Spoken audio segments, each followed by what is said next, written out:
ya bidhaa haramu na gushi, yani control on the illicit trade of counterfeit products. Kisha shughuli namba 9 katika orodha ni hoja pia, na hoja hii ni ripoti ya ujumbe wa maseneta, ujumbe ambao ulihudhuria kikao cha 67 cha tume kuhusu hali ya wanawake, yani Commission on the Status of Women. Kikao hiki kilifanyika mjini New York, Marekani, kati ya tarehe 6 na tarehe 7 mwezi Machi mwaka huu wa 2023. Mwenye kuletea hoja hii ni Seneta Fatma Dulo, ambaye ni seneta wa kaunti ya Isiolo. Kisha hoja nambari 10 ni ripoti ya kikao cha 146 cha Umoja wa Mabunge na mikutano husika. Kikao hiki kilifanyika mjini Manama, milki ya Bahrain. Kisha nikufahamishe tu kwamba hoja hii inaletwa bungeni na Seneta Kathuri Murungi, ambaye ni seneta wa Meru, na ukumbuke pia ni naibu wa spika. Hoja nambari 11 ama shughuli nambari 11 ni hoja yenyewe inahusu kutwaliwa kwa mali ya watu wanaowiwa na mashirika ya ukopeshaji fedha, na ni kwa sababu ya kutolipa mikopo, yani repossession of movable assets by lending institutions due to non-performing loans. Anaeleta hoja hii katika bunge la Seneti ni seneta Wahome wa Matinga, ambaye ni seneta wa kaunti ya Nyeri. Ninapozidi kusonga ninamuona hapo seneta wa Nairobi amekwisha ingia. Seneta wa Kakamega naye pia amekwisha wasili tayari kwa kikao cha bunge. Maseneta kadha wa kadha pia wameketi hapo. Na nikizidi kusonga mbele na hoja hii ambayo inaletwa na seneta wa Nyeri Wahome wa Matinga, ni kwamba anatafuta tu bunge la Seneti liombe Wizara ya Fedha kutoa mfumo wa sera ya kukagua sheria za benki ili kuwe na uwezekano wa kujadiliana upya kwa masharti ya kulipa mikopo. Seneta Wahome wa Matinga anaelewa fika kwamba Wakenya hawana kazi. Yaani wengi wa Wakenya ambao wametimiza umri wa kufanya kazi, wana uwezo wa kufanya kazi ndio, lakini hawana kazi. Kwa hivyo, wakati ambapo wanakwama kifedha, wanakimbilia mashirika ya ukopeshaji fedha. Kisha wakikosa kulipa, haya mashirika yanakuja kutoa mali yao.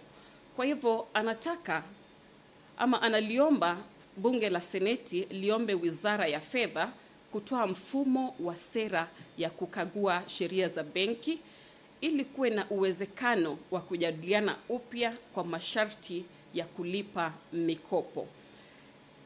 Tutasubiri tuone kwamba iwapo hayo yatatekelezwa. Nikizidi kusonga mbele ni kwamba kengele bado inakirizwa, kisha ina maana kwamba akidi bado haijatimizwa. Kwa hivyo tutaendelea kusubiri. Kisha nikirejelea tu katika hoja nambari 9 ama shughuli nambari 9 kwamba ni hoja ambayo ni ripoti ya ujumbe wa maseneta uliohudhuria kikao cha 67 cha tume kuhusu hali ya wanawake. Nikakueleza kwamba hii ni Commission on the Status of Women. Kikao hiki kilifanyika mjini New York kati ya tarehe 6 na tarehe 7 mwezi Machi mwaka ni 2023. Hoja hii inaletwa katika bunge la Seneti na seneta wa Isiolo ambaye ni seneta Fatma Dulo. Nikirejelea pia nambari 10 tunayo hoja ripoti ya kikao cha 126 cha Umoja wa Mabunge na mikutano husika. Hiki kikao kilifanyika Manama milki ya Bahrain. Nikakueleza kwamba hoja hii inaletwa na Seneta Kathuri Murungi ambaye ni seneta wa Meru, kaunti ya Meru, na pia ni naibu wa spika. Naam, hoja nambari 11. Hoja nambari 11 ama shughuli nambari 11 ni hoja ambayo ni kutwaliwa kwa mali ya watu wanaowiwa na mashirika ya ukopeshaji, kama nilivyokueleza, ukopeshaji fedha kwa kutolipa mikopo. Kwa kimombo tunasema repossession of movable assets by lending institutions due to non-performing loans. Kisha Senator Wamatinga anatafuta kupitia kwa hoja hii bunge la seneti liombe wizara ya fedha kutoa mfumo wa sera ya kukagua sheria za benki ili kuwe na uwezekano wa kujadiliana upya kwa masharti ya kulipa mikopo.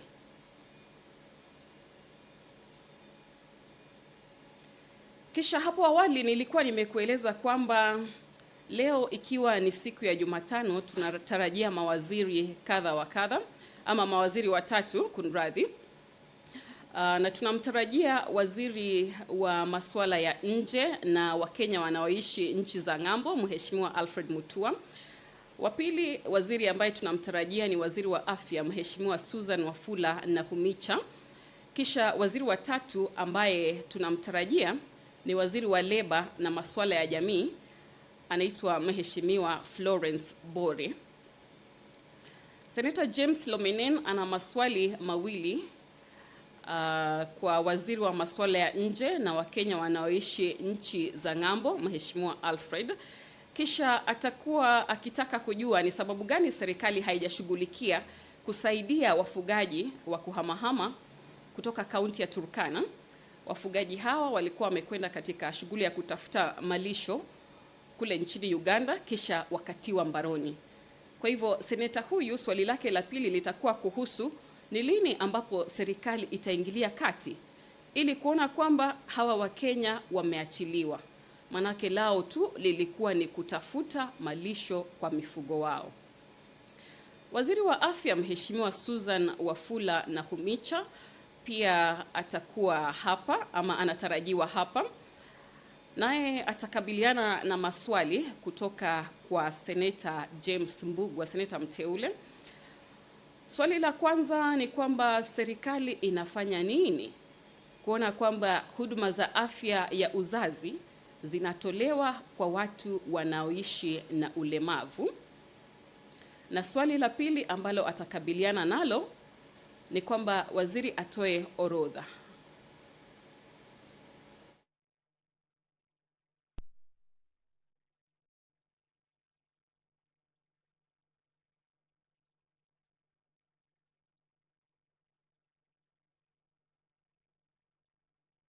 Naam, kama jinsi nilivyokuwa nikikueleza ni kwamba waziri wa afya Mheshimiwa Susan Wafula Nakhumicha anakabiliwa na maswali kutoka kwa Seneta James Mbugua. Ni katika ile hali ambapo akidi haijatimizwa. Kwa hivyo spika wa bunge la seneti Mheshimiwa Amason Jeffa Kingi ameagiza tena kengele ikirizwe kwa muda wa dakika zingine 5 ili kutafuta akidi.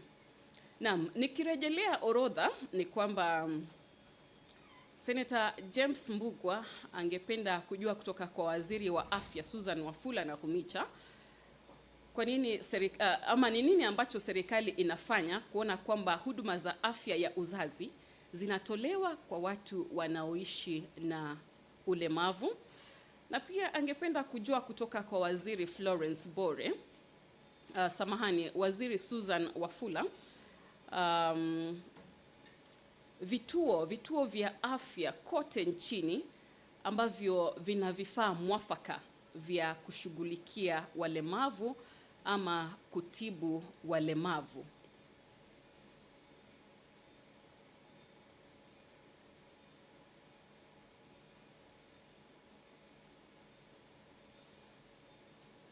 Kumbuka haya ni matangazo ya moja kwa moja ambayo yanaletwa kwako na Bunge la Seneti chini ya ushirikiano na Shirika la Utangazaji la Kenya, yani KBC. Ni siku ya Jumatano ambapo tunatarajia mawaziri kufika katika Bunge la Seneti ili kujibu maswali kadha wa kadha kuhusiana na kazi ambazo wanafanya katika wizara yao ama wizara zao.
Sergeant at Arms, I'm informed that we do have quorum now.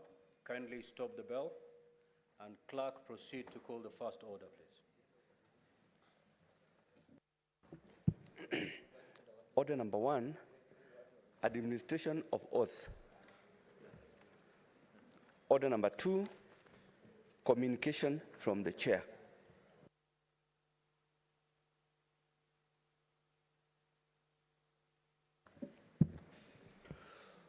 Honorable Senators, I would like to acknowledge the presence in the Speaker's Gallery this morning a visiting delegation from the Federal Parliament of Somalia. The delegation is undertaking a benchmarking visit with a counterpart committee in the Senate. Honorable Senators, I request each member of the delegation to stand when called out so that you may be acknowledged in the Senate tradition. Senator Ali Sheban Ibrahim, Deputy Speaker. Senator Zamzam Ibrahim Ali, the Chief Whip. Senator Fartun Abdikadir Farah, Deputy Chief Whip. Senator Mariam Farah Kahir, Chairperson, Foreign Affairs Committee. Senator Sainab Ismail Mohammed, Chairperson of Resource Committee. Senator Hassan Dahir Yaro, Member of the Rope Committee. Senator Deka Hassan Hussein, Chairperson of the Internal Affairs Committee. Senator Said Abdi Hussein, Secretary of Constitutional Oversight Committee. And Senator Seredo Mohammed Hassan, Chairperson of Women Caucus. Senator Osman Mohammed Mahmoud, Chairperson of Social Affairs Committee. Senator Naima Hassan Mahmoud, Chairperson of Justice Committee. Senator Aden Abdinasir Mohammed, Chairperson of Defense and Security Committee. Senator Laila Ahmed Ismail, Member of Finance Committee. Mr. Abdinasir Ibrahim Gulaid, Secretary General, Mr. Daoud Dahir Hassan, Director of Plenary Committees, Speakers and Protocol, Mr. Mohammed Salad Osman, Senate Media Officer, and Ms. Muno Abdibare,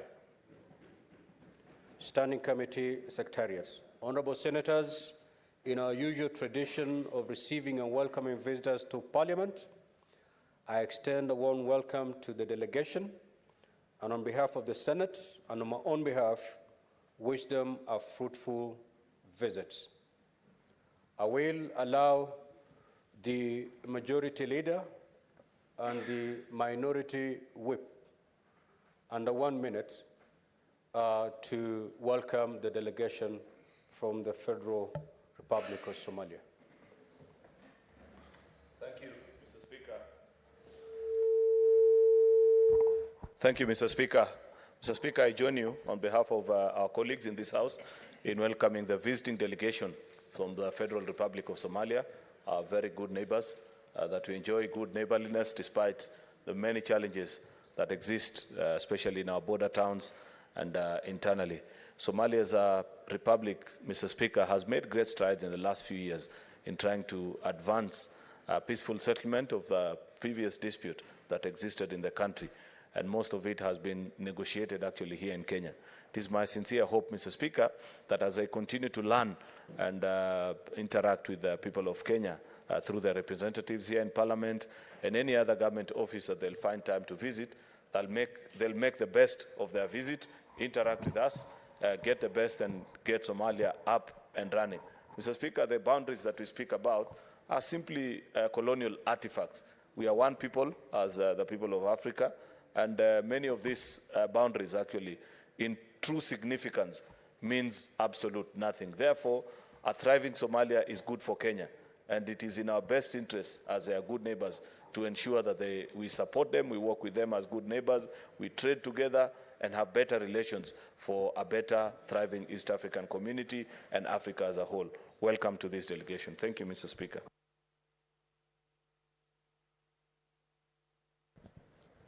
Mr. Speaker, indeed allow me to join you in the House and the Leader of Majority in welcoming the delegation from Somalia. I want to welcome you to the city of Nairobi. I'm the Senator for Nairobi. I hope that you will learn a few things in your time in the city of Nairobi and in this Senate, and to continue our friendship. As you understand, our borders have allowed for us to live together for a long time. The people from Somali origin and even Kenyans. They are Kenyans of Somali origin and Somalis of Kenyan origin. And we hope that we can continue that relationship as a people to build our two great nations. I thank you, Mr. Speaker. Next order.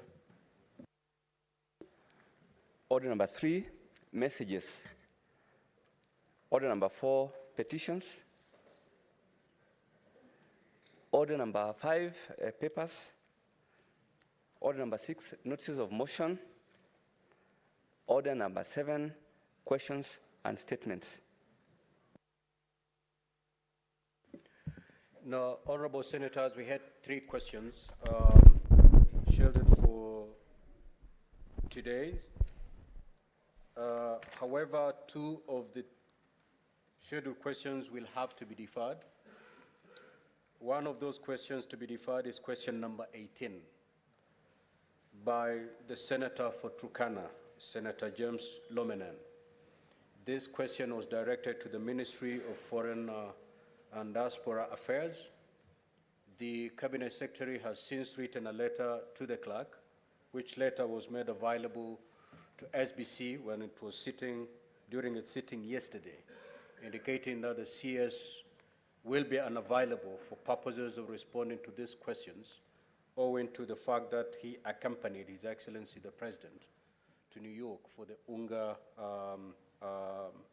meeting, and therefore he is not able to be present today for purposes of responding to this question.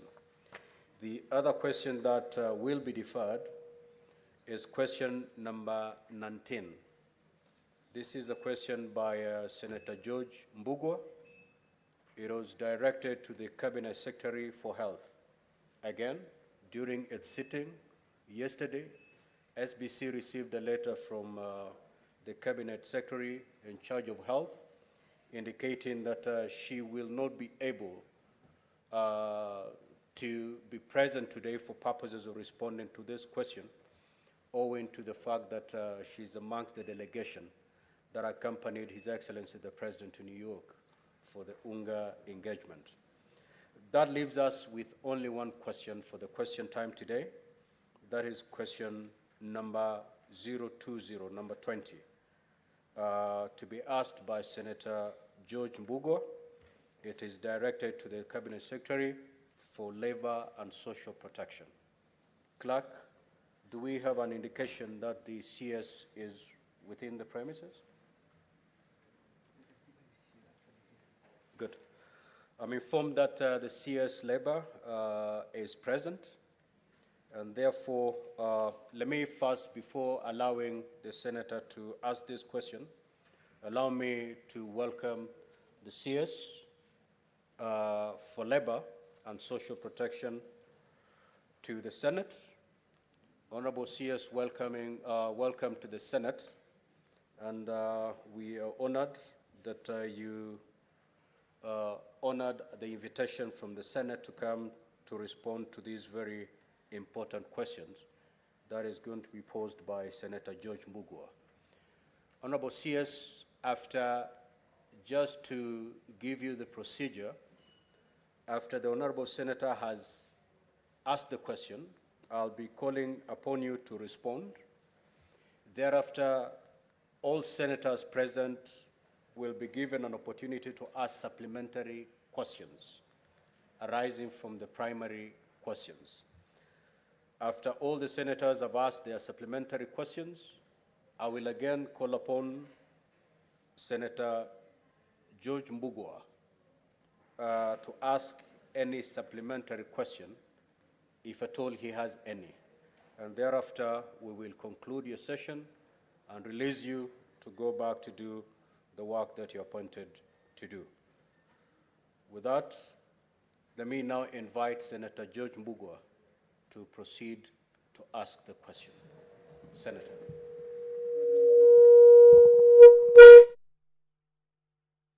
Thank you, Mr. Speaker. I rise to ask question number 20. Could the Cabinet Secretary provide a report on all persons with disabilities employed in the public sector and indicate the level of compliance with Section 13 of the Persons with Disabilities Act, number 14 of 2003, which requires the reservation of 5% of all casual, emergency, and contractual positions for PWDs as stipulated in the Persons with Disability Act, number 14 of 2003. And 2, the Cabinet Secretary should state what measures the government has taken to ensure compliance with this legal provision, both in the public and private sectors. 3, to state what measures the government has taken to create public awareness to help combat stigma and ableism targeted at PWDs as required by the Act. And 4, what is the implementation status in Kenya of the Convention on the Rights of Persons with Disabilities, CRPD, which requires the promotion of the full realization of all human rights for persons living with disabilities, which Kenya ratified in May 2008. Thank you, Mr. Speaker. Honorable CS, you may proceed to respond.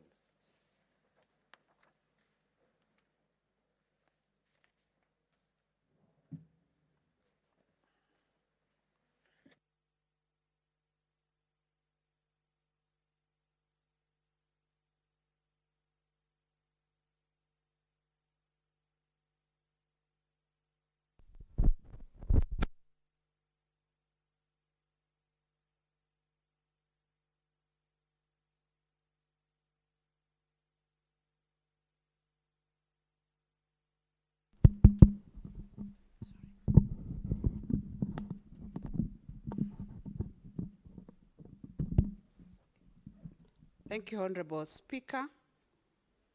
and honorable senators. Thank you, the Honorable John Bugwa, for the questions that you have asked. And I'll straight on go to question A, where I've been asked to give a report on all the persons with disabilities employed in the public sector.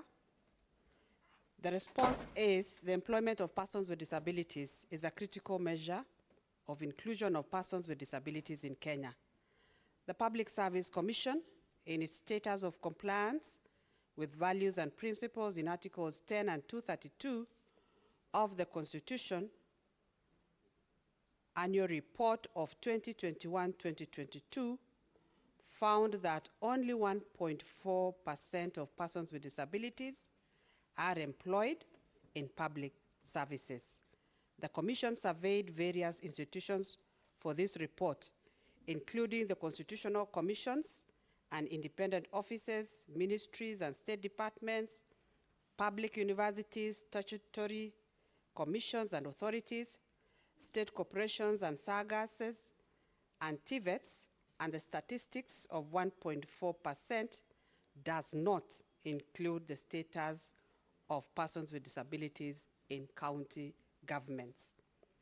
The Persons with Disabilities Act, number 14 of 2003, in its current provision is weak on enforcement of the 5% employment requirement. However, the ministry has developed the Persons with Disabilities Bill 2023, currently before the National Assembly for deliberations. The bill proposes, under Section 73, for appointment of an inspector who will ensure enforcement of the provisions of the Act in totality. In addition, the bill provides for establishment of disability mainstreaming units, which are under Section 73(1)(b), to be able to carry out regular inspections to ensure implementation and compliance with the provisions of this Act. Then on question B, on the measures the government is taking to ensure compliance with this legal provision, both in public and private sectors, the response is that the government has taken various measures to implement Section 13 of the Persons with Disabilities Act number 14 of 2003.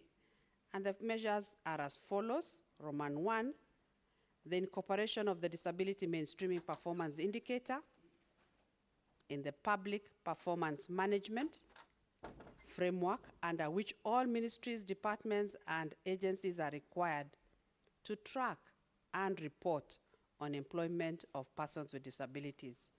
In the previous years, the reports from ministries, departments, and agencies were not able to generate the numbers of persons with disabilities employed. However, for the financial year 2022-2023 report will provide data on the total number of persons with disabilities employed during the period under review. It is important to note here that, however, this indicator has been retired in performance contracting and will not be used in the coming year, beginning this June 2023-2024. Roman 2, the other measure is that as a result of the incorporation of the indicator in the Public Performance Management Framework, awareness of the requirement of Section 13 of the Persons with Disabilities Act number 14 of 2003, as far as employment of persons with disabilities is concerned, has greatly increased. The other measure, number 3, is that the government continues to track the number of persons with disabilities employed in all the public institutions to ensure that public institutions comply with the provisions of this law. Number 4, the other measure is that government, through the National Council for Persons with Disabilities, has developed a career portal to support persons with disabilities to be able to access information and employment opportunities and connect with potential employers in both public and the private sector. The Council Career Portal is an artificial intelligence-driven portal that matches registered job seekers with disabilities to employment opportunities, matching their qualifications, skills, experience, and alerts them through their mobile telephones or emails, thus removing information access barriers. Currently, the portal has registered 5,849 persons with disabilities seeking employment and 431 employers, consisting of 378 from the public sector, 31 from the private sector, and 22 from the civil society organizations. So far, 322 persons with disabilities have been employed through the portal.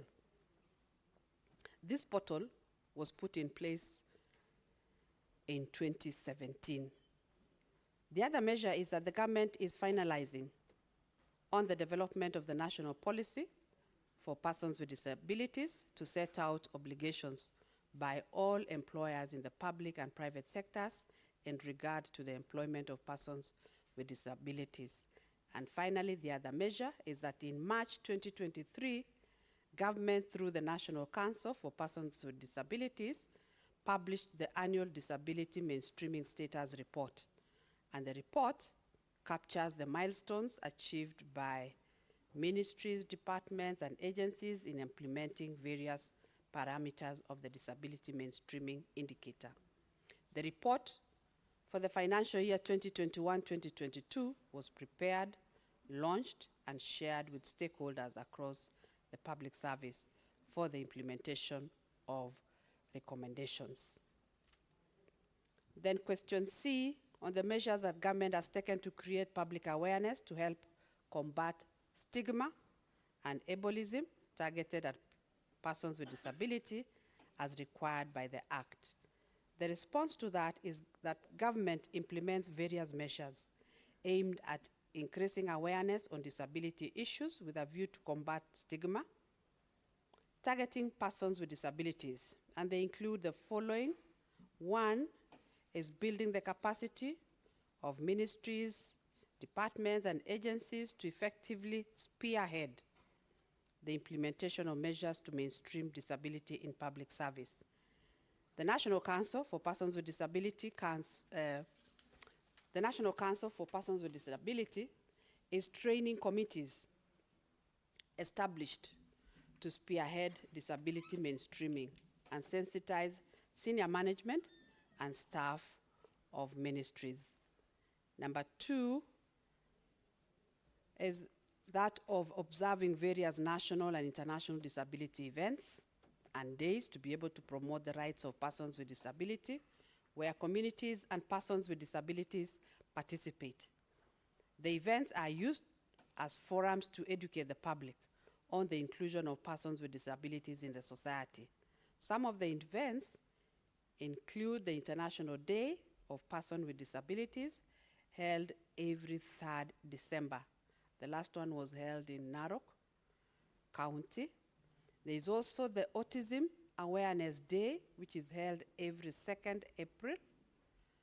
There is also the Albinism Awareness Day that is held on the 13th of June.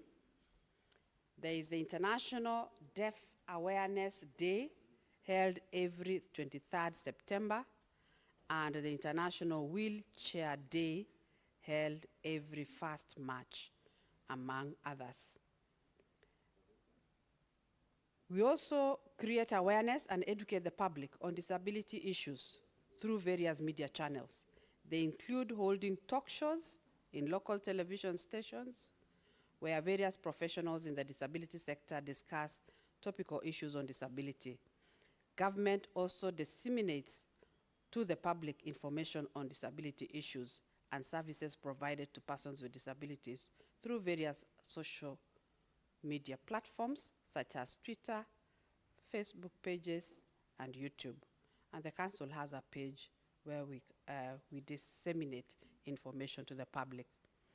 Number 4 is that government developed a disability awareness creation booklet to guide in creating awareness on disability with an aim of demystifying disability to reduce stigma and discrimination, thus enhancing social inclusion of persons with disabilities.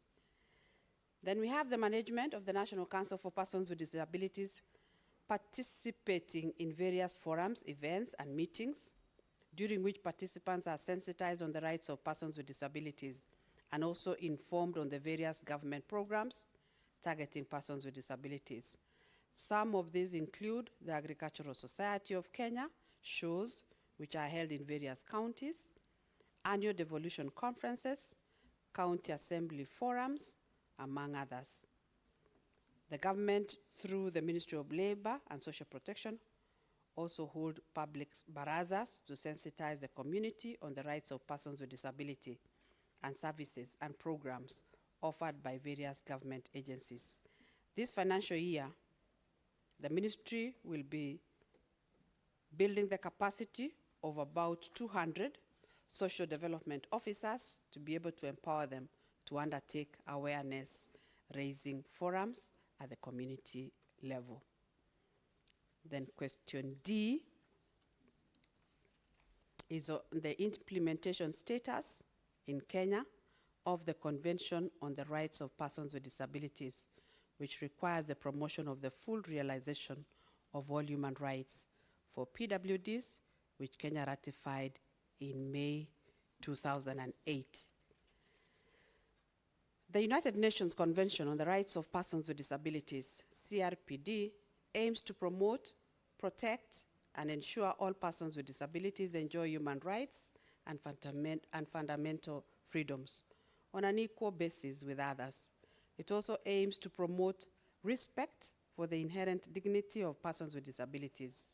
As a state party of the convention, Kenya has the absolute responsibility to fulfill this obligation to implement the convention and realize the rights of persons with disabilities. Kenya has made many strides in policy reforms despite the challenges associated with legislative frameworks. Government, in partnership with organizations and persons with disabilities and other stakeholders, have continued to harmonize the national policies and strategies to align them with the Convention on the Rights of Persons with Disabilities to promote, protect, and ensure the realization of the rights of persons with disabilities. And some of the key highlights are below. One is the Bill of Rights in the Constitution of Kenya 2010 broadly covers key areas which protects the economic, cultural, and social rights of every citizen, including persons with disabilities. Several sections of the Constitution have been specifically designated to persons with disabilities to ensure that specific privileges and rights are recognized. For example, the following articles: Article 7B, 21.3, 54, 81C, 82.2, C1, 97C, 98D, 100B, and 177, Roman 1C. The other highlight is that the National Social Protection Policy under review, so as to ensure that the country develop programs that address the current emerging issues affecting the persons with disabilities. The review will focus on the current situation analysis of the national and county government structures on ongoing presidential directives or initiatives and other global commitments. Number 3, another highlight is that the Persons with Disabilities Act 2003 is being reviewed to align it with CRPD and the Constitution. The Persons with Disability Bill 2023 was reintroduced to the National Assembly by the majority leader. Number 4 is the ratification of the protocol to the African Charter on Human and People's Rights on Rights of Persons with Disabilities in Africa. The protocol aims to promote, protect, and ensure full and equal enjoyment of all human and people's rights by all persons with disabilities and ensure respect for their inherent dignity. The National Assembly passed the Charter for the ratification, and the Ministry of Foreign Affairs is to issue the instruments of ratification to the African Union. Number 5 is the finalization of the draft National Disabilities Policy 2006 to ensure that the country institute and develop mechanisms that will protect the rights of persons with disabilities in the economic, social, and cultural spheres. Lastly, development of the disability mainstreaming strategy to guide ministries, departments, and agencies and social protection practitioners in mainstreaming disability in all their policies, legislation, and programs. Government has implemented various programs that promote the rights of persons with disabilities, as well as empowering them to improve their well-being. And some of them include Kenya is the first country in Africa to develop a digital accessibility standard for persons with disabilities. And the standards provide guidelines for ensuring that products, services, and opportunities are made available or accessible to all, including the persons with disability. And we have that standard by the Kenya Standard 2952-1-2022 Accessibility ICT Products and Services, which was prepared by the Joint Working Group on Accessibility of ICT Products and Services for Persons with Disabilities under the guidance of the Standards Projects Committee. This is in accordance with the procedures of the Kenya Bureau of Standards. Technology is making it possible for people to accomplish many things more efficiently and independently. In order to accommodate all people in society, inclusive design and universal design principles should be integrated in products and services. To ensure the underrepresented groups of persons with disabilities are reached, government is also providing free legal aid and referrals for pro bono representation in cases involving violations of the rights of persons with disabilities, especially disability benefits, insurance claims, special education, gender-based violence, among others.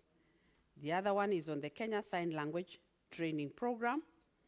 Government is supporting public employees every financial year to receive basic sign language skills so as to ensure effective service delivery of public services to the deaf community. The other support is government through the Assistive Devices Support Program, supports persons with disabilities to purchase, requisition, or import assistive devices and aids to improve mobility and independent living. This includes hearing aids, crutches, the wheelchairs, tricycles, white canes, and the walking appliances. We also have educational support program, which provides scholarships to learners with disabilities to pursue their education. The programs are also provide grants to schools to improve their infrastructure to ensure that their accessibility to learners with disability is given to them. Then we have economic empowerment programs that have been established to provide grants to self-help groups and individual members for economic empowerment. The Tools of Trade Empowerment Program for Persons with Disabilities provides startup toolkits to enable employment and wealth creation opportunities in selected sectors such as catering, automotive, engineering, agriculture, and beauty. Then we have the implementation of the affirmative action on access to government procurement opportunities, ACPO, to ensure that persons with disabilities access the 30% quota allocation of government tenders. The rationale for this was to ensure that the public procurement process was inclusive and competitive as possible. Government has also initiated specific support programs targeting persons with autism and related developmental disability and those with albinism who have unique special needs, such as regular use of sunscreen lotion for those with albinism and regular use of sanitary pads and access to therapies for those with autism and developmental related disabilities. Government has also adopted the Washington Group of Short Questions. What is that?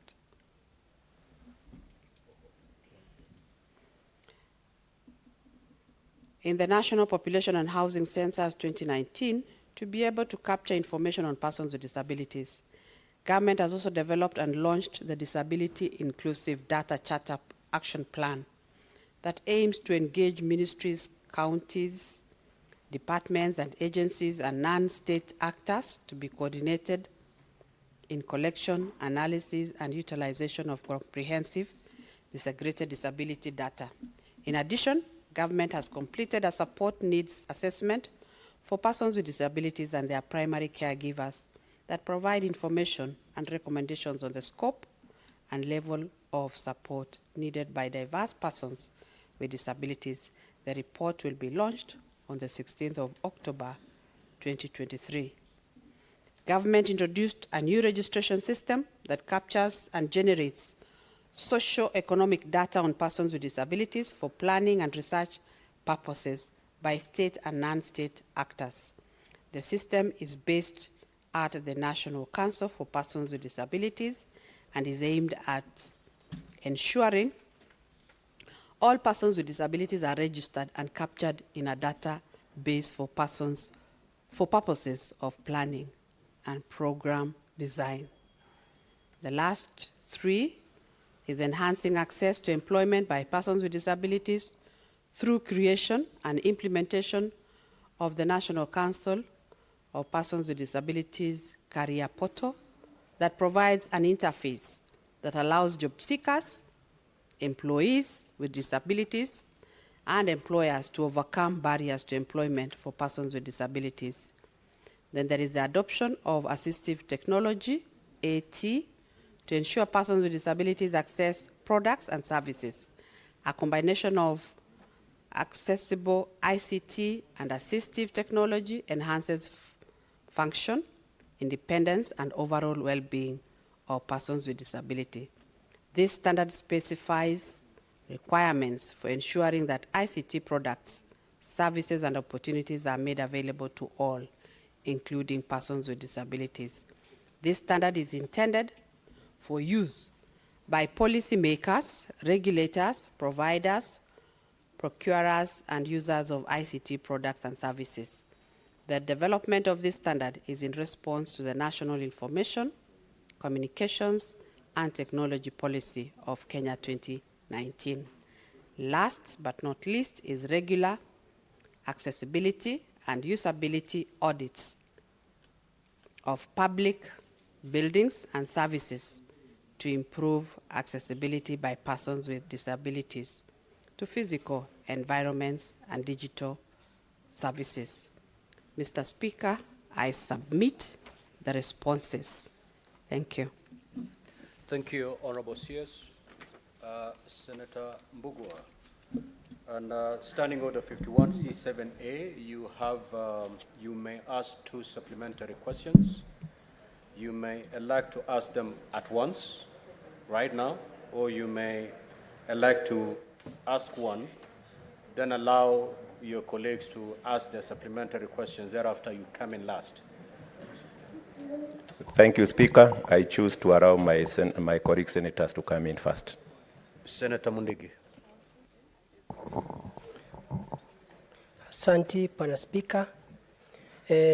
Tumesikia waziri yale yamezungumza juu ya watoto ama watu walemavu na wale wanjiwezi.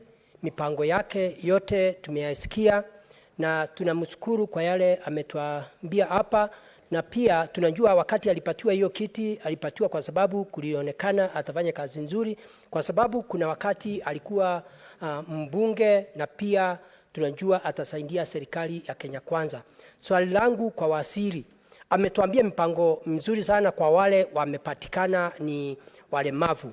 Swali langu ni kumuuliza katika majimbo 47 kuna majimbo mengine madogo kama Embu County, kuna Mafuria, Kiambere, Muminji, Ivurori, Mwea. Uko ni pahali hata hakuna maji, hakuna chochote. Swali langu ni kumuuliza kama kuna mipango ako nayo ndio wale watu wafikiwe ndio waweze kuingia kwa hiyo list, kwa sababu tunajua wengine watoto wengi wazazi wao wanaogopa na pia hata wasaidiki na chochote. Sasa nataka kujua kama kuna mipango anaweza ungana na governor na chief na machief na sub area, tuone kama wale watu wanaweza kufikiwa na hiyo huduma. Hiyo ndio swali langu kwa waziri. Asante bwana waziri, madam waziri. Honorable CS.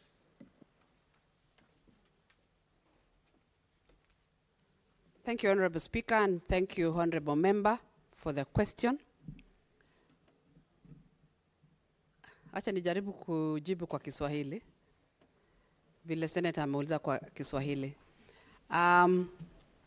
Tuko na mipango ya kuweka kwa program wale ambao wako na disability, and currently tuko na registration of persons with disability kwa kila constituency ambayo tulipea directions officers wetu kwamba wa register persons with disability ama wale walemavu kwa kila county. Na saa hii tumeweza kuregister wengi sana. Bwana Speaker, hiyo registration inaendelea kwa huu mwezi wa 9 kutoka tarehe 1 mpaka tarehe 30. Na persons of disability ambao wako kwa program saa hizi ni 38,141. Wale ambao tume replace this financial year tumefikisha 47,000. Kwa hivyo tumelete on board karibu 10,000.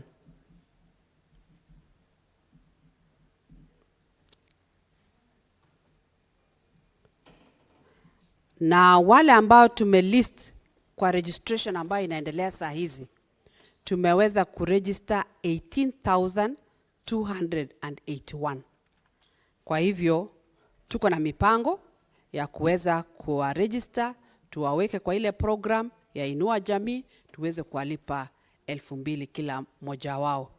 Na swali pia ambayo Senator Alex aliuliza ni kwamba kama tunafanya kazi na county government na viongozi ambao wanawakilisha wananchi, na ningesema kwamba tuko na mpango through hiyo program ya Inua Jamii kuweza kusaidiana kuwasaidia wale walemavu waweke kwa program ya serikali. Asante Bwana Speaker.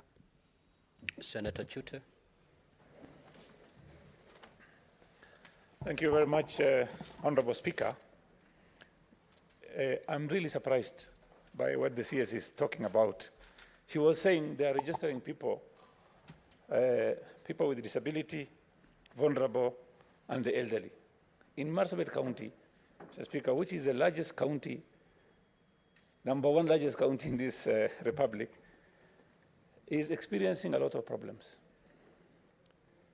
The registered people, the people who are meant to be registered, are being asked to provide fuel for government vehicles, Mr. Speaker. In some instances, there are no vehicles even to register people. A place like Ileret is 400 kilometers from Marsabit, 200 kilometers from the nearest constituency, which is Notor. And people with disability, no food in their stomachs, no water to drink, are suffering. And the CS here is telling us they've registered 18,000 people. How many people did you register in Marsabit County? And why is this government asking for fuel from vulnerable people, Why are you asking for transport from vulnerable people? Is this government broke? What is happening? Are you even aware what is happening in Marsabit? Because, quoting the president said, some CSS are not even aware of what is happening in their dockets. Is the CS aware of what is happening in her docket? Thank you very much, Mr. Speaker. Honorable CS. Thank you, Honorable Speaker. The ongoing registration is going on across the country. However, we do not have enough staff, but we have not asked anybody to provide fuel. The registration is ongoing. We have officers in all the counties, and our aim is to ensure that we bring on board all persons with disability. The ministry is even going a step ahead after this registration this month to be able to verify the persons with disability and bring on board people with severe disability. So far, we are registering 500,000 new beneficiaries. Of those 500,000 new beneficiaries, we have the elderly, we have the persons with disabilities, and we have the orphans. On the Inua Jamii program, we have vacancies that have been left by deceased persons of a tune of 190,000. That comes to a total of 690,000 vacancies that we are giving to this vulnerable group. The last registration that was done in this country for vulnerable people was done in 2017. This government is registering about 700,000 new beneficiaries from this year, from next month, that will be paid 2,000 shillings. My appeal is that because these vulnerable people may be in remote parts of this country, kindly lead us, let's support them to ensure that they are registered, and we are working with the national government administrative officers, the Ngao team, the chiefs, the DCCs, the county commissioners to ensure that this registration goes on in every county, in every constituency, and in every location and Senator sub-location. Chute, you know you cannot raise a point of order against the CS. So kindly allow the CS to respond to your questions.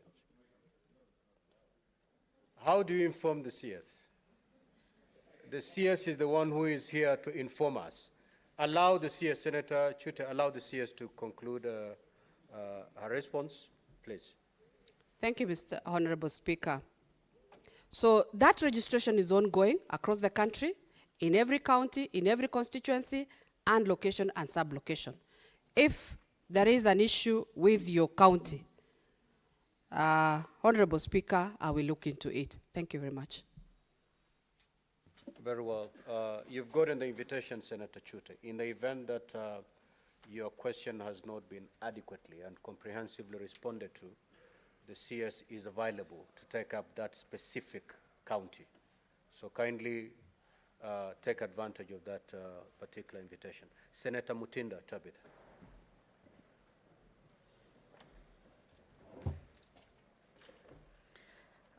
Thank you, Mr. Speaker. Mine is in regards to the digital literacy as far matters ICT are concerned. I'm an advocate for digital literacy in this country, putting in mind that as a manifesto, we want to ensure that the government offers different e-services for our Kenyans in the different government institutions. In your response on adoption of the assertive technology, would you be able to guide this House on what levels and what analysis have you formulas or matrices are you using to be able to assess if our people, our brothers and sisters, PWD, have the knowledge and the skill that is required as far as digital is concerned? I want you to understand it from the perspective that highly the people with disability, their movement, of course, is slowed, and so they need to be very highly equipped on digital skills so as to ensure that they get the government services that we are putting in place. Putting in mind we are moving from over 5,000 e-services for the government to over 15,000 services. It's one thing to move to those numbers. It's another for our people to have the skills that they are required to be able to access these services. Lastly, Madam CS, is in regards to economic empowerment. Honorable Senator, you're only allowed under standing orders 1 supplementary questions, which you have already asked. I'm within the supplementary guided, Mr. Speaker. No. For the people Senator, with disability in this country. You just asked 1 supplementary question. Allow the Honorable CS to respond to that supplementary question about digital literacy. Thank you, Mr. Speaker. What is the ministry doing about digital literacy to the PWDs to enable them access the government services that are migrating from manual to e-service? Perfect. Honorable CS, kindly proceed to respond.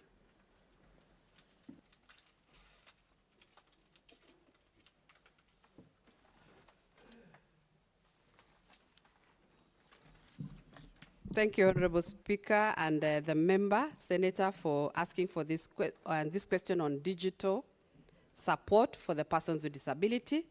My response is that assistive technology has been provided for the specific categories of persons with disabilities. So that is what the council has been able to do, and the CEO is here to be able to give further guidance in case you need that support. Madam Senator, thank you. Senator Mariam.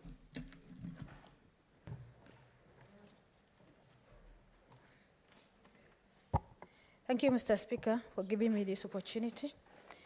My question is, I had CS talking about page job seekers, which they have employed 322. My question is, from Mandera, there is no network. People cannot access network because the page need networks. So in that 322, how many are from marginalized community, specifically Mandera?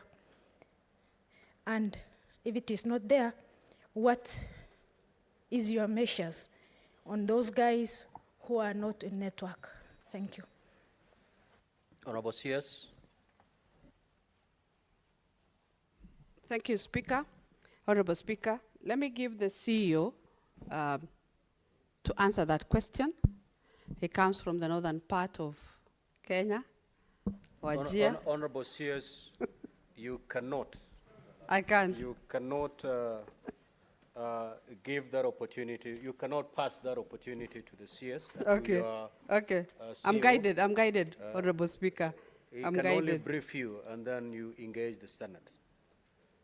This is an opportunity for the CS to respond to questions, not your entire delegation. So you may consult. If you're not ready, we can take the other question as your team prepares a good response to the question by Senator Mariam. I'm well guided. Ready, you can proceed. I'm well guided, Speaker. So would you want... we would request for time to give further we'll analysis move to of the report. Questions, yes. And then we'll come back to the question by Senator. Yes. Well guided. Thank you. Senator Miraj. Asante Bwana Spika. Nimemfuatilia waziri hapa. Nimeona amesema wanapeana devices, wanapeana vifaa ambavyo wale watoto walemavu ama walemavu wanahitaji, na pia wanapeana support programs kwa kusaidia kuwalipia shule. Ni jambo la kusikitisha Bwana Spika.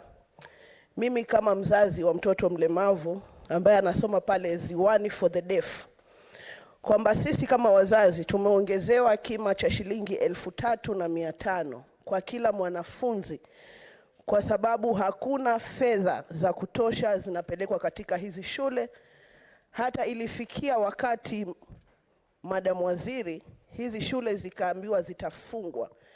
So ningependa tu utueleze ni kima gani cha pesa, labda hata kama sio sahihi, utueleze ni kima gani cha pesa huwa kinaenda katika hizi shule za walemavu, na ni kwa nini hata walimu pale shuleni hukataa kupokea vifaa vya wale watoto ambao sisi wazazi baadhi tunaweza kuwanunulia, wakihofia vitaibiwa na wale wengine ambao hawana. So swali langu kati ya hili ni kwamba ni vifaa gani hivi ambavyo mnawasaidia hawa watoto walemavu kule shule, ambavyo vinafanya wale wengine ambao tumewanunulia na fedha zetu kukataliwa kwa hofu ya kuwa inaibiwa? Ni bayana ya kwamba hakuna vifaa ambavyo vinapeanwa kwa watoto ambao wanahitaji, watoto walemavu ambao wanahitaji hivi vifaa, hasa wale ambao wana shida ya kutokusikia katika shule zetu za serikali. Ningependa waziri utujulishe ni kima gani cha pesa kinaenda kwa hizi shule ambazo zinatangazwa kila uchao zinafungwa kwa sababu hazipati fedha za kutosha za kuwabakisha wale watoto katika shule zao waweze kupata masomo kama watoto wengine katika taifa hili la Kenya. Asante Bwana Speaker. Honorable CS, you may proceed. If you choose to respond in Swahili, kindly and strictly speak Swahili. If you think you have problems, stick to English. But don't mix the languages. Okay. Proceed. Thank you, Honorable Speaker. And thank you, Senator, for your question on the assistive devices. The support program, for this financial year, we've been able to support 3,359 eligible persons with disabilities. You will notice that we are only targeting the ones with severe disability. Number two, the resources are not enough. Therefore, we are only able to support very few with those assistive devices. Number three is that as a ministry, we are going to bring a social assistance fund bill. That bill will be able to bring donors on board once we pass it. So my appeal is that once that bill comes to the National Assembly, and maybe it will come also to this House, kindly let's pass it so that we can get more funding from donors who are very ready to support us to be able to supplement the exchequer. Then we can be able to buy more devices for the persons with disabilities. Thank you, Honorable Speaker. Senator Mandago. Thank you very much, Honorable Speaker. My question to the CS, in her submissions, she said that the National Council of Persons with Disability are providing assistive devices, and the ministry is moving towards technology in terms of making sure that these persons with disability can access services.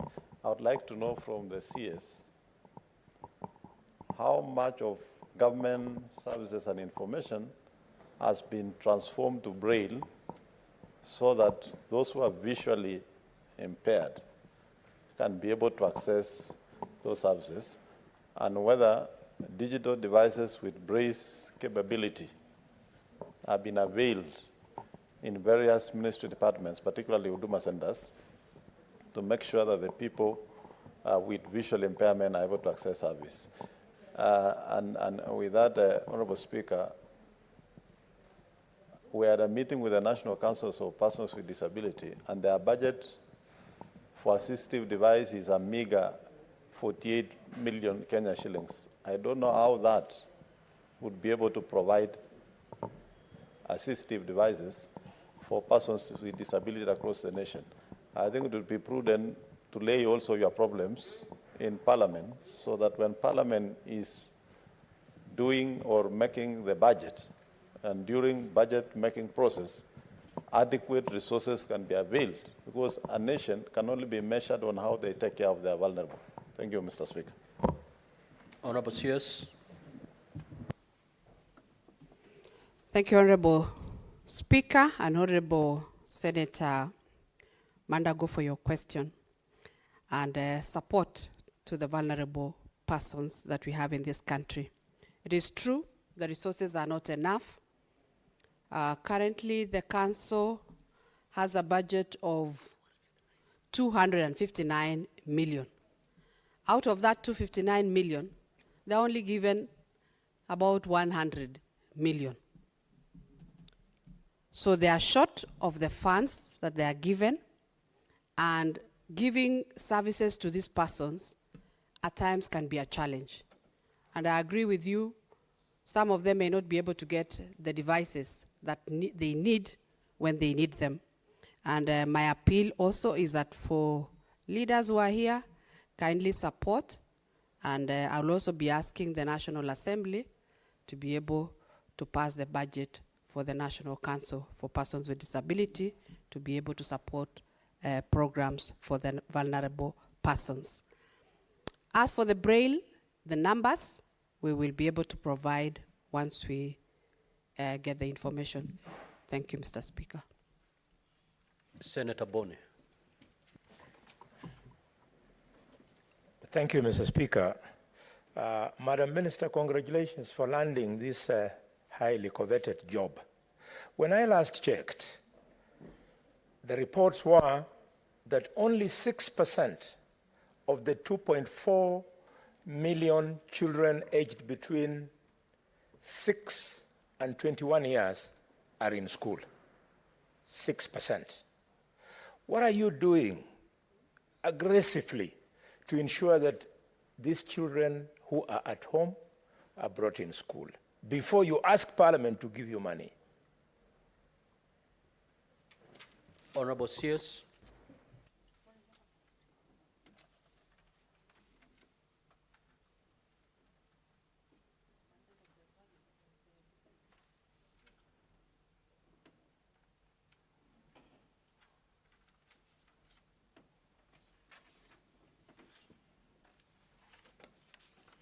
Thank you, Honorable Speaker and Member Senator Kalwale, for the question.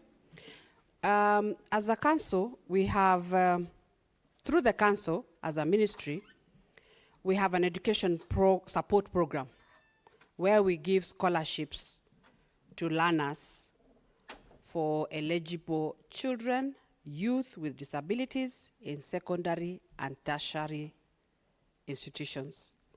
And I presided over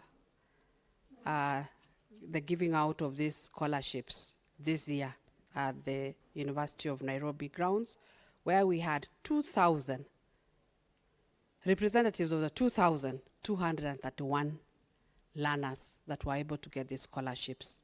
Again, we are short of funds, but when the little that we have, we give out to these beneficiaries who are persons with disability. Thank you. Senator Cheriot. Thank you, Mr. Speaker, for giving me this chance. I do welcome Waziri Florence to the Senate. Mr. Speaker, it will be important to note that this is the only cabinet minister who votes for me.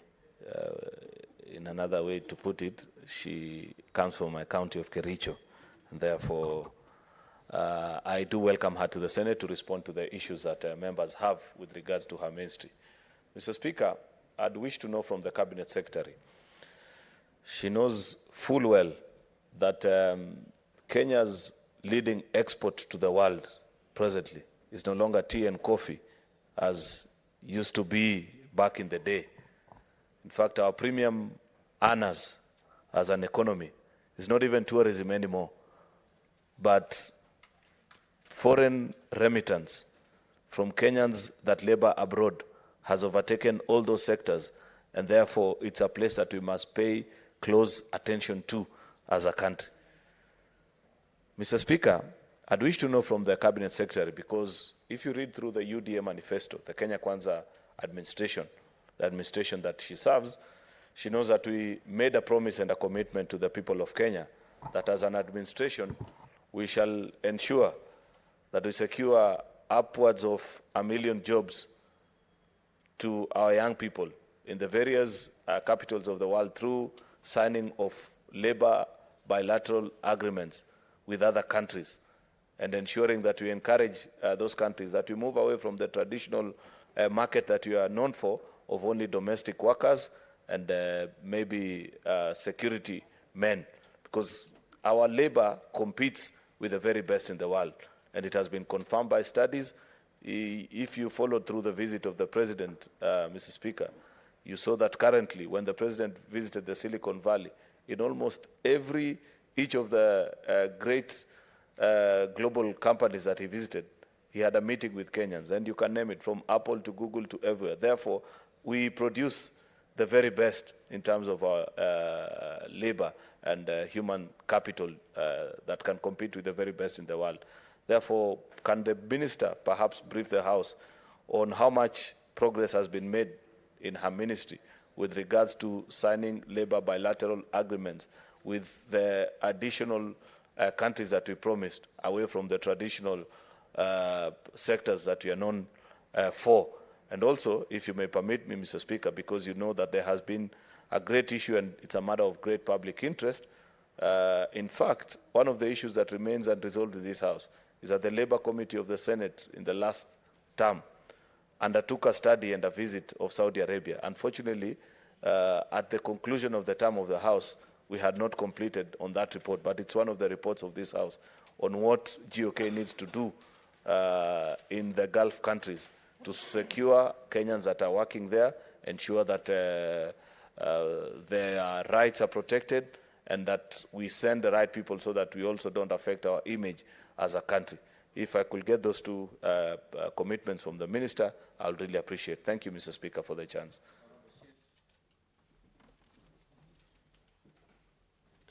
Thank you, Honorable Speaker, and thank you, the Majority Leader, Senator Aaron Cheriot, for the question.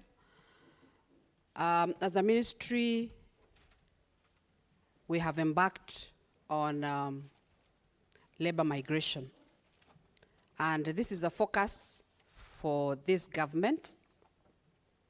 I have clear directions to be able to sign bilateral labor agreements with various countries in order to create job opportunities for Kenyans. Currently, we have signed, we are in the process of processing the bilateral labor agreements for 15 countries. If you may allow, I may mention the countries. We have Oman, we have Saudi Arabia, we have Qatar, you have United Arab Emirates, we have discussions with Austria, Germany,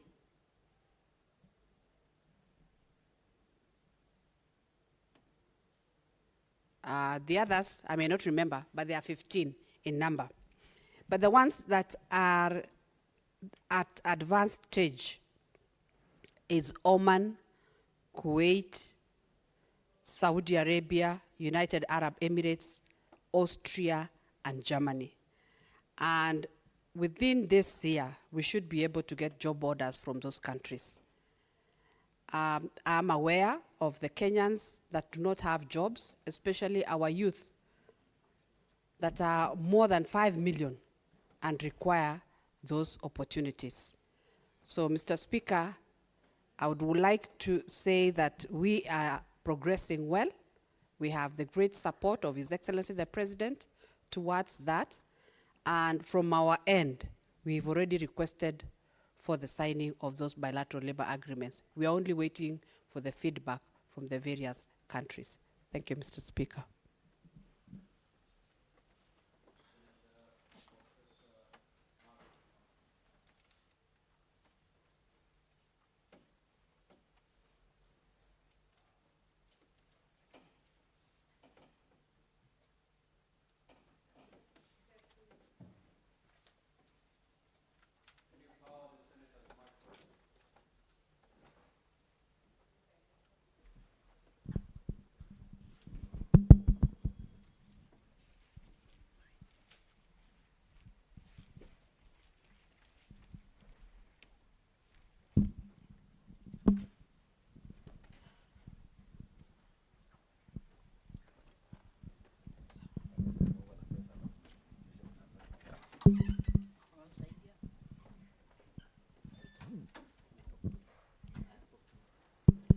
Thank you, Mr. Speaker, and thank you, Madam CS, for a very elaborate answer to the questions that have been presented before this House. Mr. Speaker, the answer to question D, I agree fully on the implementation of the status of the Convention of the Rights of Persons with Disabilities as articulated by the CS. And I want to go to the young learners for clarification, because under the Committee of Education, we have been visiting the schools for the disabled. And there was one observation, Madam CS, that we made when we went to the school of the mentally handicapped, not handicapped really, mentally challenged. And we discovered that the ratio that is required for between teacher and student was highly violated, in that whereas a teacher is supposed to handle 1 or 2, we found that the ratio of teachers was about, to the students, was about 10. In the Eldoret one in particular, and I think we also saw one in Embu when I joined another group. What is it that you would do? Because we know that the babies are yours, but the education sector is the one that is supposed to be funding. What are you doing with the CS education to ensure that they receive proper education? Because without the foundation, these learners will not enjoy their rights all the way in the ladder. They will not be able to get proper education at the university level. They cannot even be able to reach, they will not even reach secondary school. So the foundation is extremely important. What are you going to do to ensure that actually the ratios between learners and the teachers is good in this group, because they are yours, although the education sector is supposed to be facilitating them to be taught in the name of the rights of persons with disabilities, which is in your docket. Thank you. Thank you, Honorable Speaker and Honorable Senator Kamar, for that question.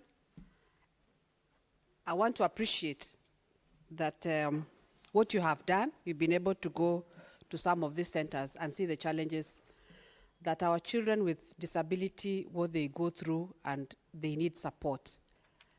I will concur with you, because I visited a school in Mombasa, Tomboya School for Children with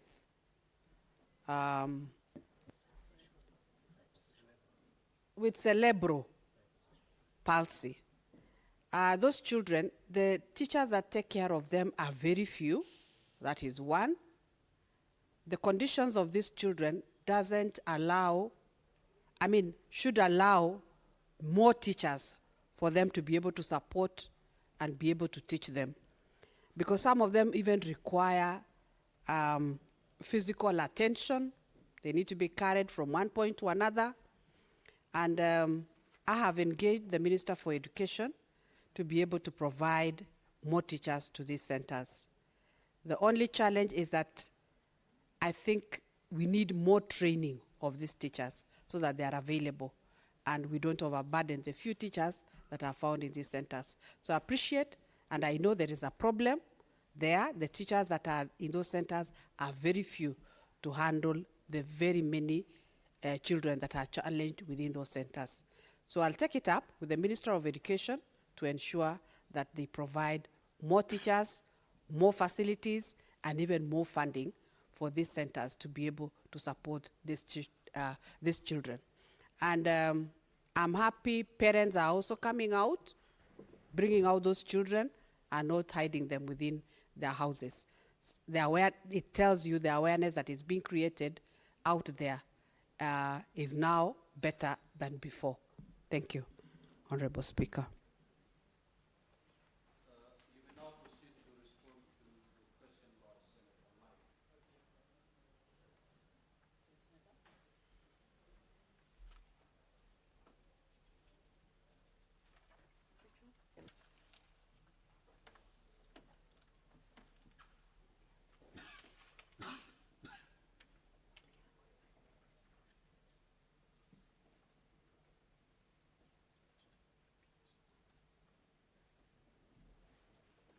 Honorable Speaker, kindly repeat.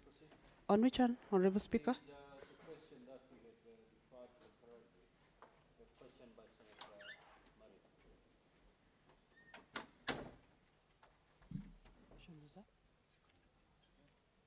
Kindly, can it be repeated?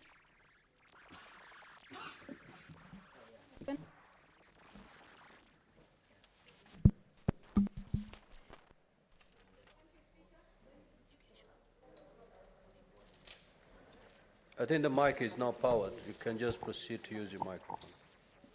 Honorable Speaker, I think we had requested that we be given to be able to come back with an answer. Very well. Yes. Very well. Thank you. Thank you, Honorable Speaker. Senator Mbugua, you may ask a supplementary question, but if you feel you have, if your concerns have adequately been addressed, you need not ask any question. Thank you, Speaker. Madam CS, you indicated very clearly that the government has only achieved 1.4% against the required 5% in employment. Yet, you've also indicated that the government has retired the disability mainstreaming indicator. My question is twofold. One, what involved the retirement of that indicator? And what other tool are you going to use to ensure that the provisions of this act are achieved? Thank you. Honorable CS.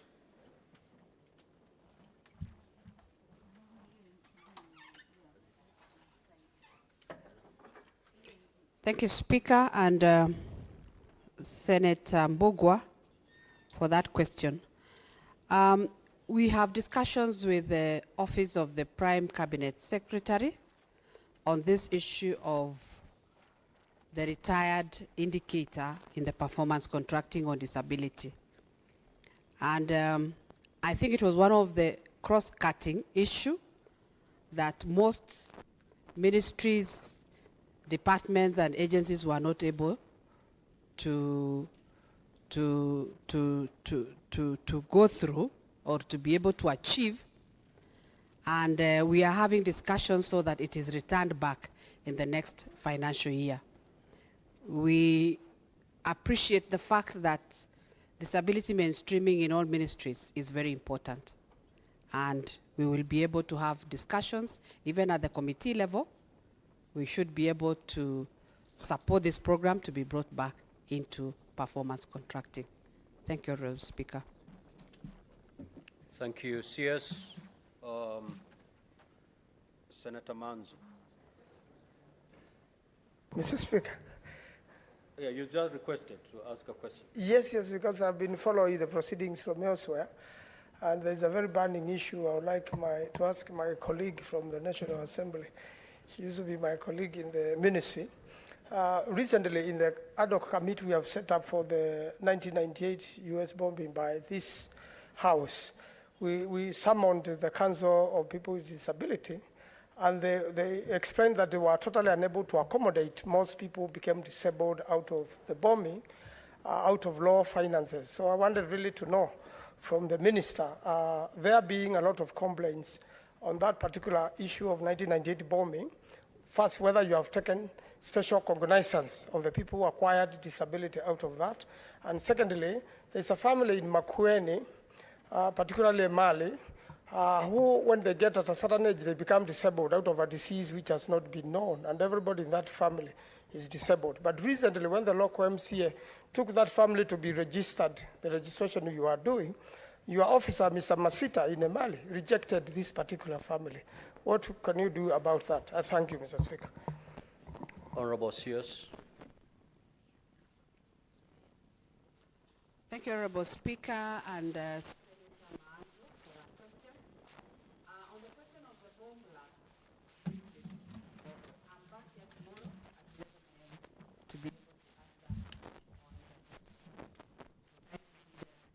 to listen to answer.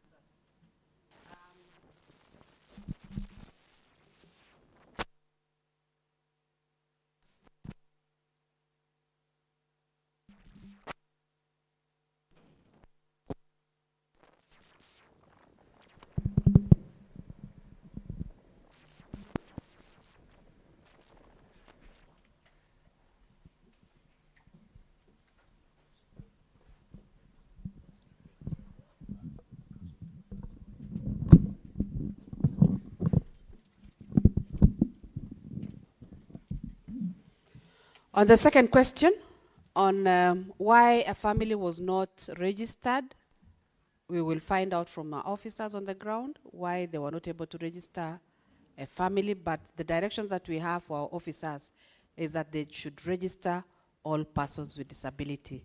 And then the council will later vet to see or to have those with severe disabilities registered on the program of Inua Jamii. We will take it up as a council to be able to verify what could have happened. But it is not a requirement for this registration that persons with disabilities should have the card, the persons with disability card. All of them are registered despite having no card. Thank you. Senator Manzo, you may want to make a follow-up on that particular family so that it's fully taken care of. Honorable CS, you said you'll be appearing at 11 a.m. tomorrow to respond comprehensively on the bomb blast issue. Are you referring to the appearance before the ad hoc committee on the 1998 bombing? Yes, Honorable Speaker, I'll be appearing before the ad hoc committee. Very well. Thank you. Now, honorable senators, we have come to the end of this session. Thank you so much, honorable CS, for coming to respond to these questions, shedding light on very important areas of your ministry. You are now free to retire to your ministry and continue doing the good work that you're doing. Clerk, kindly call the next order, please. Order number 8, motion, regulation of electronic cigarettes in Kenya. The Honorable Catherine Muma. The motion is dropped. Next order, please. Order number 9, motion, report of the Senate delegation to the 67th session of the Commission on the Status of Women, held in New York from 6th to 17th of March 2023. The Honorable Senator Fatuma Dulo.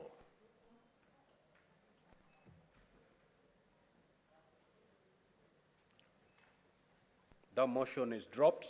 Next order, please. Order number 10, motion, report of the 146th Assembly of the Interparliamentary Union and related meetings held in Manama, Kingdom of Bahrain from 11th to 15th of March 2023.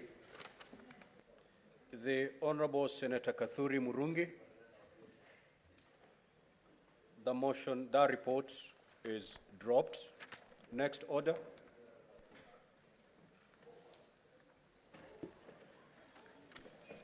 Order number 11, motion, repossession of movable assets by lending institutions due to non-performing loans. The Honorable Senator Wahome Wamatinga. That motion is dropped. Next order.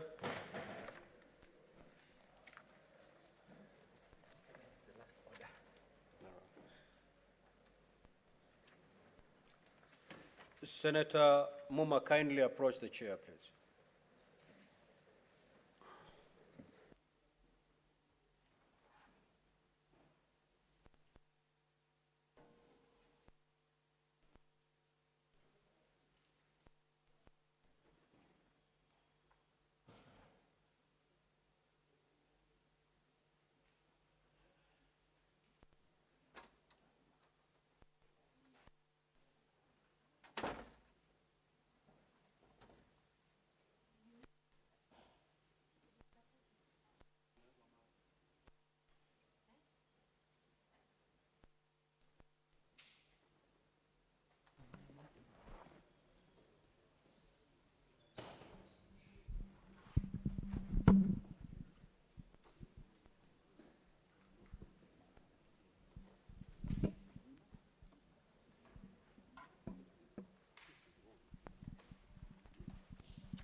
Now, order number 8 in today's order paper, that's the motion on regulation of electronic cigarettes in Kenya. A motion by Senator Catherine Muma. We had proceeded to drop this motion because at the time it was called out, the mover was not in the chamber. However, the Honorable Senator has since approached the chair and explained the reasons why she was not in the chamber when this particular motion was called out, which reasons I consider valid, and therefore that motion is reinstated, and I will allow the senator to proceed to move the motion. Thank you, Mr. Speaker, and thank you so much for according me the opportunity. My sincere apologies for coming late into the House. Mr. Speaker, I beg to move the motion regulating on the regulation of electronic cigarettes in Kenya. Mr. Speaker, aware that Section 68, 1B of the Health Act 2017 provides for interventions by the national government to reduce the use of tobacco and other addictive substances to counter exposure of children and others to tobacco smoke, and Section 32 of the Tobacco Control Act 2007 provides for the right of every person to a smoke-free environment, including the protection from exposure to second-hand smoke. Concerned that while the Tobacco Control Act defines key terms and covers topics including but not limited to restrictions on public smoking, tobacco advertising, promotion and sponsorship, and packaging, labeling of tobacco products, Section 2 of the Act does not contemplate non-tobacco products and therefore lacks restrictions on the use, advertising, promotion, and sponsorship or packaging and labeling of synthetic nicotine in the form of e-cigarettes, resulting in the increase in the popularity of e-cigarettes among youth, including minors or children.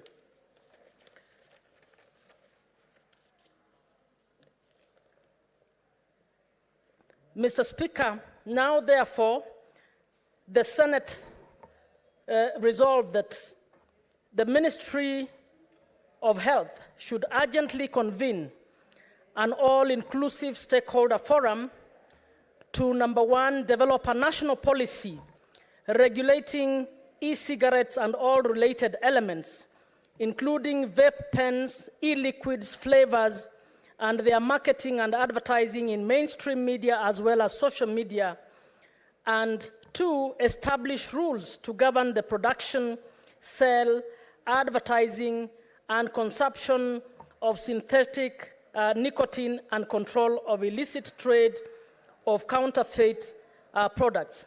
Mr. Speaker, matters relating to e-cigarettes are now fashionable, particularly for younger children.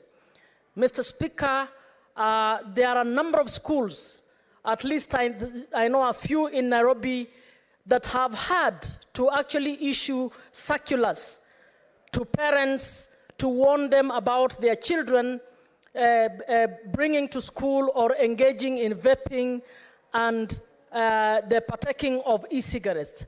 Mr. Speaker, our social media is awash with advertising of these products, and many children are actually taking up this inhaling and use of e-cigarettes. Mr. Speaker, research has also shown, research around the world has shown that the e-cigarettes actually cause a lot of health harm to many young people. And Mr. Speaker, this motion is brought to actually just bring our control, about our Ministry of Health and those involved, including the Tobacco Control Board, to be able to take up this issue in order to address it. Mr. Speaker, as we get digital, as we get into new technologies, we need to be cognizant of the fact or of the dangers that come with this kind of technology. And we know that all of those who have been having harmful products will also innovatively take advantage of the new methods of advertising, the new methods and the technologies to ensure that they circumvent the law. It is therefore important that we begin with a policy, and the Ministry of Health, Mr. Speaker, needs to be vigilant enough to actually evaluate the impact of the technologies that we have, the digital age that we are in, on what they are trying to put in place, on whatever regulations that they have, on whatever controls that they want to have. And Mr. Speaker, the use of e-cigarettes is one place to begin. It is an issue that all of us should embrace, and I wish to request that the Senate supports that the ministry be held to account and to deal on this issue very urgently. I therefore submit and wish to call upon my brother, Senator Boni Khalwale, to second this motion. Thank you.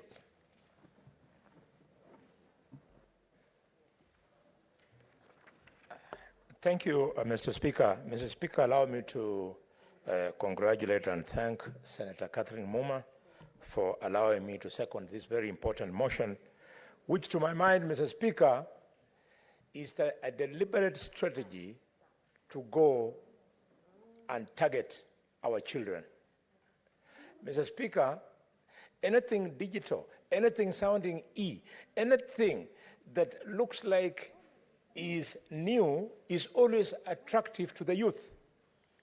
And Mr. Speaker, therefore, this legislation, this motion should quickly go through, but more importantly, my sister Catherine, let us transit to a bill so that proper research is done by ourselves with the support of the technical teams in the Senate for us to actualize this law. Mr. Speaker, there is now smoking and there is vaping. Smoking is what we are used to, but the youth now are being exposed to vaping, whereby they inhale vapor, which is deliberately laced with these intoxicants that then give children addiction, and they appear to enjoy the same nicotine and other fine substances that cause addiction and intoxication. Mr. Speaker, having struggled to explain this new idea, the nearest I can speak to vaping is, I don't know whether they call it this long smoke, a shishi, yes, they call it shisha. Shisha. Mr. Speaker, is a real threat. I have a little girl from my own family who was born out of wedlock, out of my family, and this little girl, after finishing Form 4, she disappeared and went to Mombasa. I was shocked, Mr. Speaker, when I was given a photo of this girl. She's in a nightclub in Mombasa, and she's engulfed in smoke and smoking. It's pathetic. The girl is going through this because she's a single parent child, and she's just an example of one such many girls. Mr. Speaker, why vaping is more dangerous than smoking, there is in the lining of blood vessels something we call in our lingua the endometrial cells, the lining, the fine linings. So these vapors, they are worse than smoking, which hits at the lungs. This one hits the lungs and also hits the blood vessels. Yes, I would like to be informed by the good lady. Informed by Senator Tabitha? Proceed, Senator Tabitha. Thank you, Dr. Senator Boni, for allowing me to inform you This is in regards to your mention on single mothers. The children born from single mothers tend to get into certain behaviors in this country. Not all of them. I am an example of one. I'm from a single mother. And here we are with you in the same house, sir.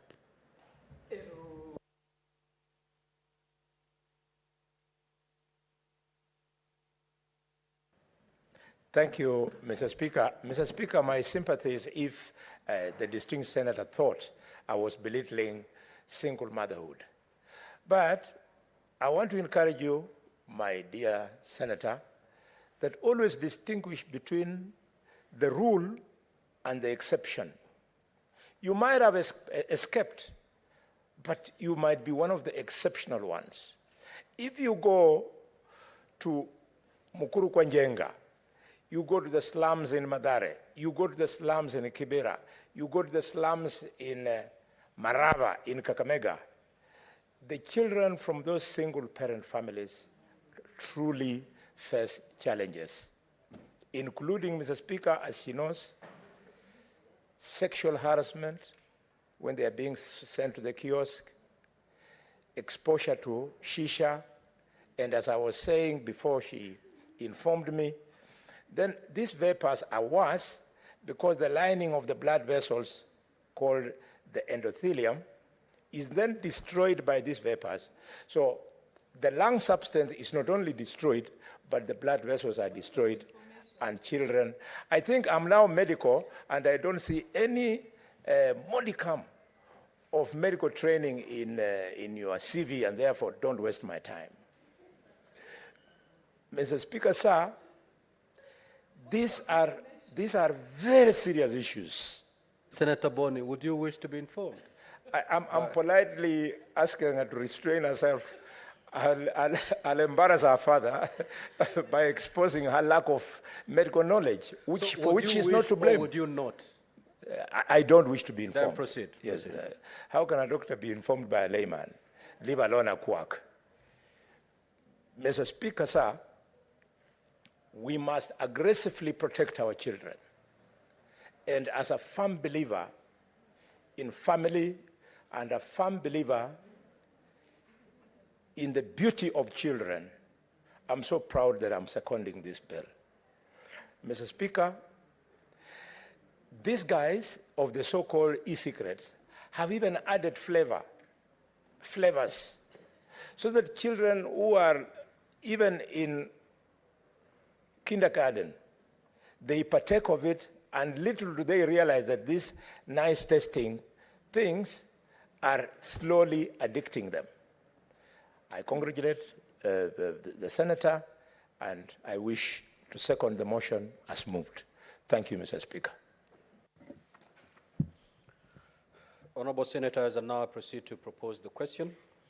They're aware that Section 68(1)(b) of the Health Act 2017 provides for the interventions by the national government to reduce the use of tobacco and other addictive substances and to the counter exposure of children and others to tobacco smoke.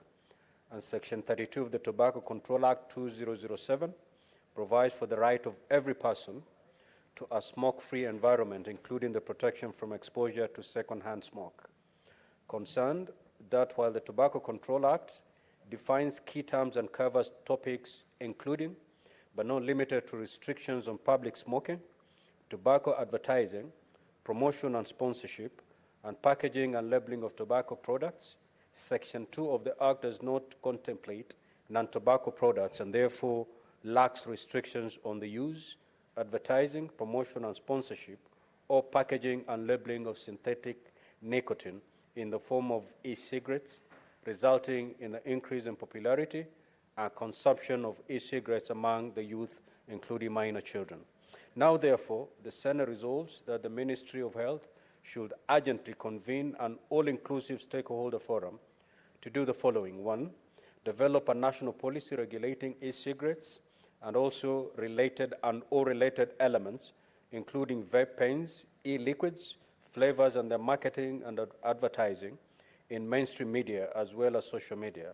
And 2, establish rules to govern the production, sale, advertising, and consumption of synthetic nicotine and control the illicit trade of counterfeit products. Now, honorable senators, I do not have in my, good. Honorable senators, you may now proceed to make your interventions, and I'll start with Professor Margaret Kamar.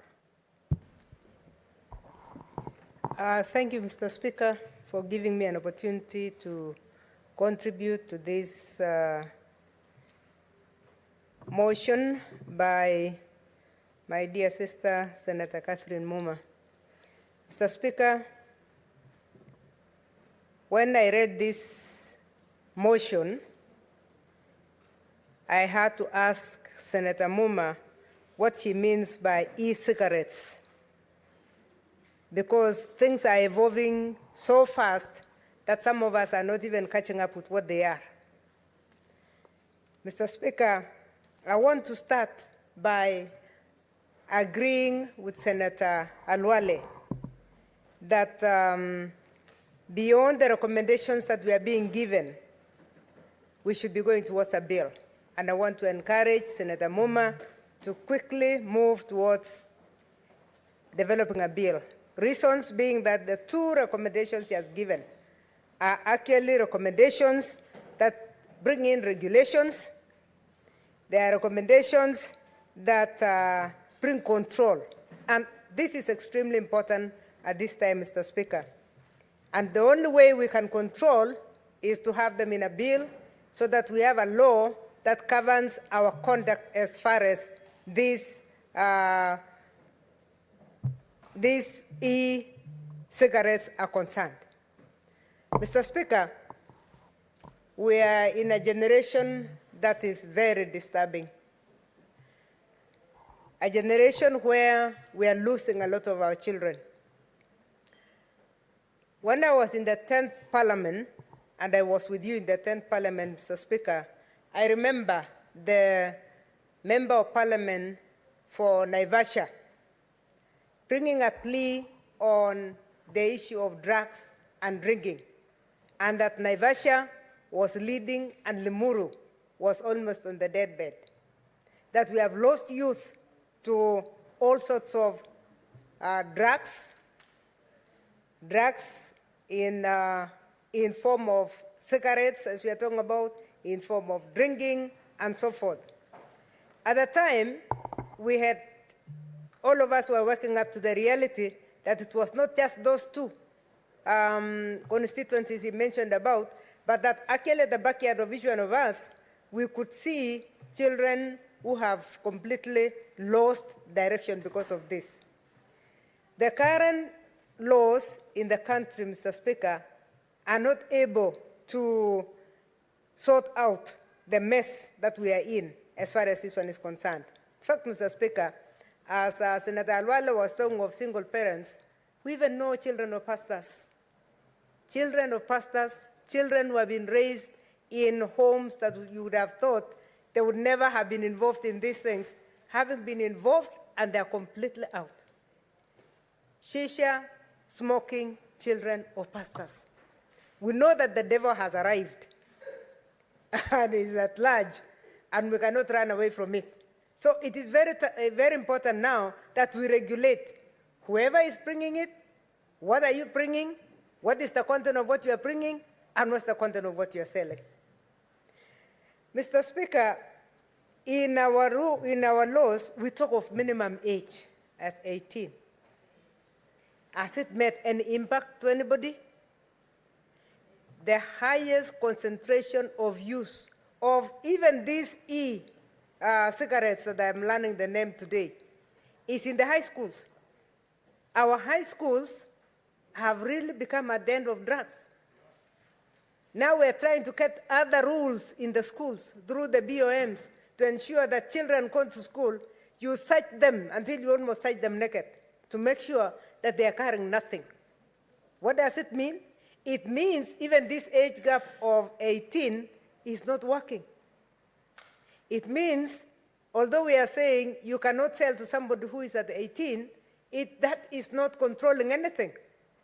It means there are people also who are doing business with their younger population. That the main seller may be selling to somebody above 18, but there's somebody else who is delivering the same goods to our children in school.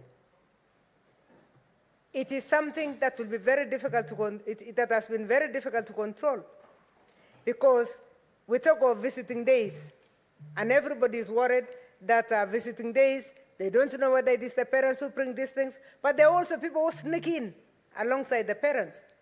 Can schools control the parents so that they are sure that the parent is a parent and they don't have any intruder coming in? It's difficult. We also have watchmen in schools. So, Mr. Speaker, my cry is for the young ones that are below 18 that we are losing. Our highest population is in that bracket right now. The highest concentration, the peak population in Kenya is around that bracket. If we lose, we are going to lose more than one generation. So I would like to support this, this motion and really thank Senator Muma for coming with this motion before this House. And that we need to go beyond that, because it has not, what we have has not helped us. What we have has not taken us, has not improved the way we behave. We need to know what comes into the country. We need to know who is actually bringing it. We need to know every brand the way it is. There was a regulation that was put by Parliament sometimes back, Mr. Speaker, that even a cigarette company should label on the cigarette that it is dangerous for your health. Has it stopped people from smoking? No, it has not stopped. So there is something addictive about this, and we need to be even more, to tighten things more. You cannot tell me I'm selling poison, but at the same time, I'm telling you that this poison I'm selling is for, you need to take it in small doses. Because what exactly is being communicated by those who are selling, if they are writing that it's dangerous for your health, and they're still selling. So they're still telling you, you can have a bit, but don't have too much. I think in the new bill, and I want to encourage Senator Muma, that we must regulate it properly. We must have a way of penalizing anybody who is found with those drugs, under 18 in particular in schools. What kind of penalty can we give such people to the extent that actually people will be discouraged from destroying that generation? It cannot be allowed to continue as business, because the manufacturers are using the middlemen, and the middlemen are able to reach any age set. It is easy to tell a grown-up to consume less, but our youth don't have control. And then within no time, addiction comes in, and we don't know what to do. In fact, Mr. Speaker, it is very pathetic, because once they are addicted, it's like a disease.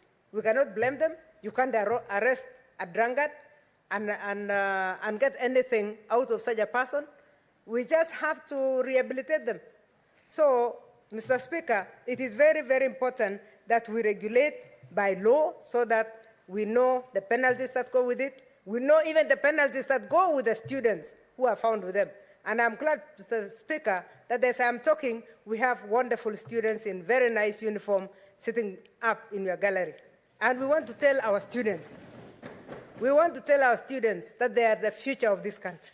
We want to tell our students that they must desist from this kind of behavior, because they are destroying themselves, they are destroying their families, they are destroying our society, and we will lose a generation because of that. We want to tell our students, now that you came to the House when we are discussing drugs, please run away from them.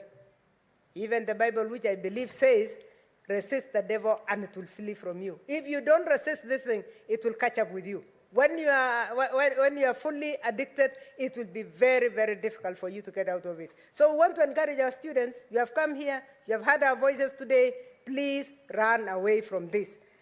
In the same law, we are hoping that Senator Muma will come up with. We hope she will give responsibility to parents. How far can parents go? And what do we expect of parents? We need to have responsibility given to the schools, so that the school rules and the BOMs can regulate what comes to school and how things come in and how they go out. We would like to see the responsibility given to government. What is government supposed to do? As the motion has given, there is need to really restrict not only smoking areas, but we need to restrict what it is that our people are smoking. Isn't there a better way of relaxing? Isn't there a better way of giving people things that they can relax with than giving them something that destroys them because you go one way? Mr. Speaker, I'm very happy. I congratulate Senator Moma, and we are telling her to move from this straight to a bill so that we have penalties put in place. With those remarks, I support. Senator Tabitha Mtinda. Thank you, Mr. Speaker, and I do rise to support Senator Kathy on this good motion in regards to regulation of the electronic cigarettes in Kenya. And I want to say, as a leader, as a parent, I do highly support. I agree, in 2023, we are at a millennial stage whereby our youths are so much into the lifestyle in terms of what is current, what is trending, and they are trying also to fit. And out of influence, they are also trying to show the status that they are also understanding what is current.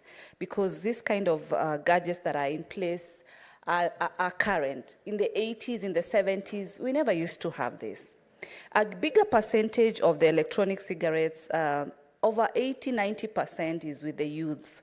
Not really with the old people, but with the youth. So this brings about the issue of lifestyle within our youths. Some of them are even in the working sector, and you find that we see in the public, they call luxurious points, like the clubs, whereby this is what is so much trending. Like if you do not know how to use this gadget, then you're not a millennial, you're not up to the 2023 status and lifestyle and class, and it's very quite saddening. You find that, Mr. Speaker, what Senator Kadhi has talked about, one of the issues is in terms of restriction on the use. Advertisements as guided, they need to stipulate, as stipulated also in the alcohol, whereby it should be between age 18 and above. When this is not put in place, because I've seen some of these gadgets, I've traveled, I've seen them locally here, they're there with our youth so much, both hidden and public, but the effects are quite very discouraging. They're quite very sad, putting in mind where we are, where issues like cancer have become so prone at this particular time, you know, and it's brought about by some of these chemical components that are found in some of these electronic gadgets that are in place. And this is actually, you find that way back we used to have patients with cancer a bit old age, but right now even the younger generation, sorry to say, but they're dying because of cancer issues. And these are things that are also brought about by this particular kind of modern gadgets. Our communication is to who? Our communication is to the youth, because the decision lies, yes, with their decision to be able to embark and be able to use these gadgets. But in the long run, definitely it affects them very highly. As much as parents, I agree they have a role to play. But you see, when you are over 18 in this country, you have an ID card, then you are responsible. You should be responsible, you are independent, and you should be able to be much cautious. But I want to tell the youths that should be very careful moving forward, because where we have these gadgets, but as we continue, more different technology of electronic cigarettes are coming about. I want to add that you should turn this now into a bill and put measures where that the government will be also able to control and put measures in terms of what kind of tobacco is being imported into this country. As much as we support manufacturing and all that, but also it's key in terms of health issues in regards to our own people. I don't want to miss talking to our youth. I'm happy, as Senator Kadhi had also mentioned, that we are always having them visiting us. Feel welcomed, the young generation. But then we keep on saying that you are the next leaders. I don't want to tell you are the next, because also as a youth, I am here in this house because now we are currently here. It is our time. It is your time. And I want you to also start fighting the battles in your institutions, in your schools, where you see colleagues embarking in this. What is a score in terms of a lifestyle? I don't remember when we used to have a subject in school that talked about or measured about lifestyle, such that when you have this kind of cigarette, then you are ranked or you are given higher marks. I mean, these are things that will definitely keep on turning you back. Addictability is something that is quite very disheartening, because the moment then you starting is never an issue. The issue is then how do you drop from that particular behavior? How do you drop from that particular addiction? You know, it's not ever quite easy because you want to sustain the lifestyle. It's an expense to sustain the lifestyle. You should embark on more innovative issues that are going to be much more impactful within your environments and in your future spaces. Your parents have done enough. They've given you the education that they could be able to do. So the list is to ensure that it takes you to the next level, and like now embarking on dealing with you on issues of drugs, dealing with you on issues of such kind of luxuries that you embark, because then you're not moving forward. And you realize most of the cases that the parents are dealing with are these drug cases, are these cigarette issues rotating around that area. But still, lastly, as I close, Mr. Speaker, I want to say also, parents, you see, also us as parents, what you showcase to your children also matters. We cannot be the ones also enjoying these luxuries with our children. At the same time, we are telling them to stop doing it. We have a key role to play on the examples that we give to the children, on the ways that we show our children, because it has become like a don't care attitude, whereby even parents are sitting down to wine and drink and smoke with their young generation, you know, saying that, you know, we are in 2023, it's modern, but now we are killing our youths. Later as parents, when you're not there, then these people become old and they're not even responsible. I'm happy last week we were able to attend one of the weddings of our daughter's colleague, Senator Kamar, and I was even sharing and telling her, even these youths no longer wanting to have families anymore. They are so much investing on the lifestyle that is out here, simply because they do not want to have responsibilities. They don't want to invest in and ensure they take care of families. They don't have. Because even the number of weddings that are happening, the number of families that are formed today, they are at a very minimal level, because the investment is much more on the lifestyle of our youth. At the same time, the issues of domestic issues, which are being brought about by some of these engagements that families are embarked with, even families whereby you find that the only way to solve solutions is to get into alcoholism, drugs, so that you feel that you're strong, but that is not the best way to do. So these things need to be curbed at an early age, at an early time, and I want you to urge Senator Kathy, move to the next level, give us a bill, let us be able to support you on this for the sake of our future generation. Thank you, Mr. Speaker. Senator Kibwana.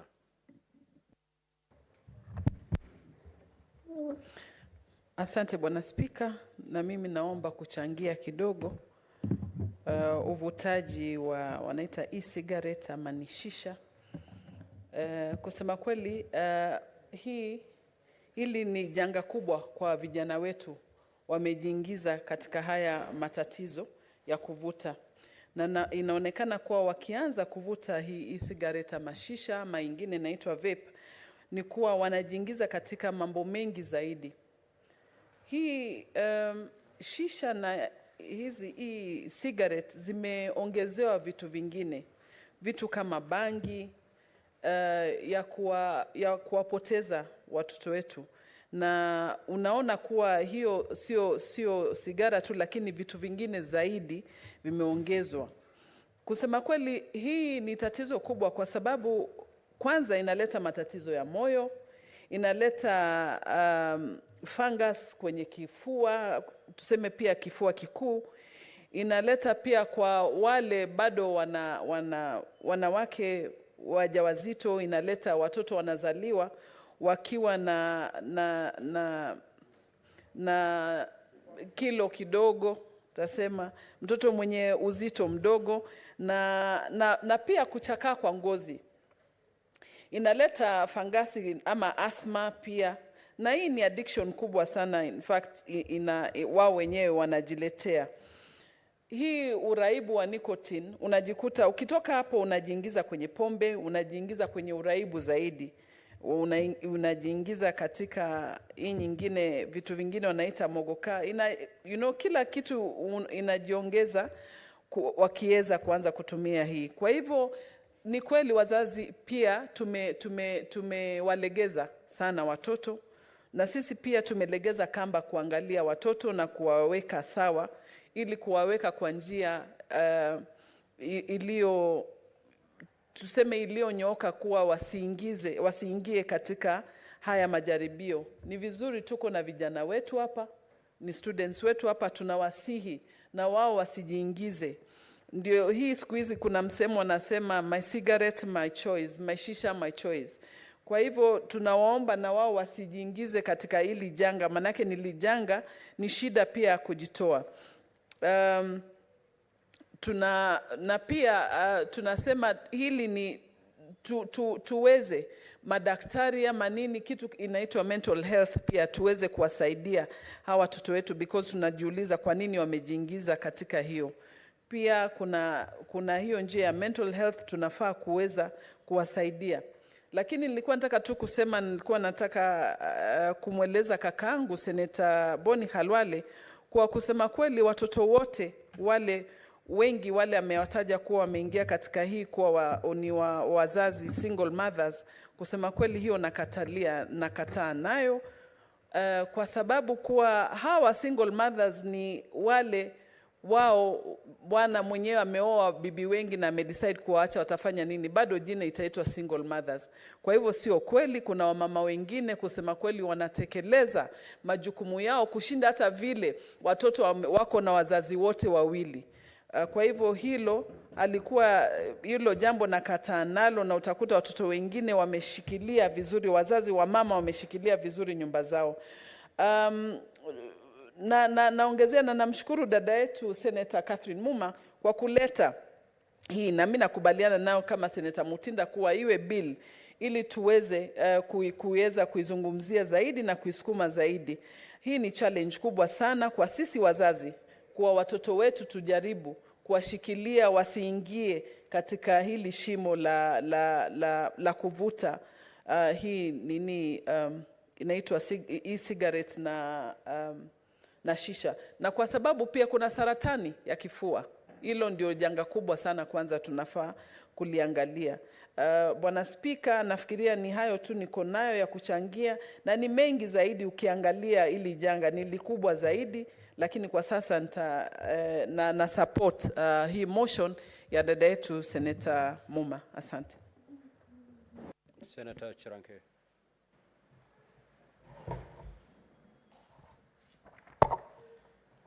Thank you, Mr. Speaker, sir.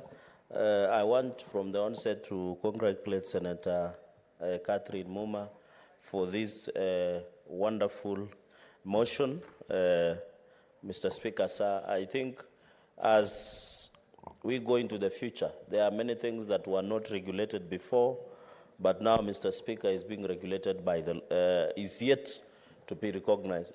Mr. Speaker, many years ago in this country, when we came up with the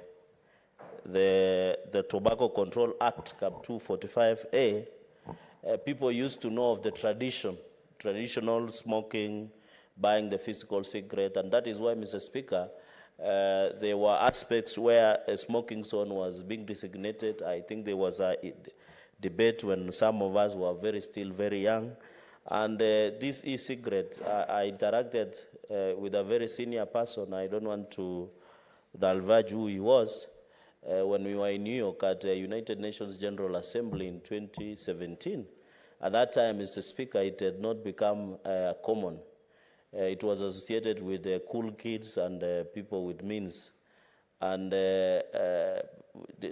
we didn't find it unusual because the room we were in was a small room, one of the 7-star hotels in Manhattan in New York, Mr. Speaker, and we didn't notice anything unusual until we were told this is e-cigarette, and you don't see the smoke, but you see somebody turning into like getting drunk, and we found it very interesting, Mr. Speaker. So, Mr. Speaker, I think these are new phenomena. These are small gadgets that either have battery or charged. Then they put, I think, a substance called aerosol.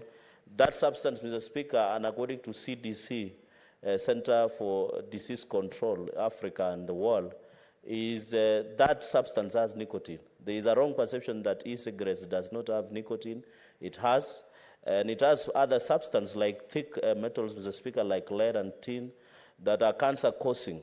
And when you smoke, because of the small particles, it goes right into deep of the lung. And that is why you have lung diseases among the smokers of e-cigarettes. Mr. Speaker, and therefore, the fact that nicotine is present as a substance, Mr. Speaker, also has an effect of growth.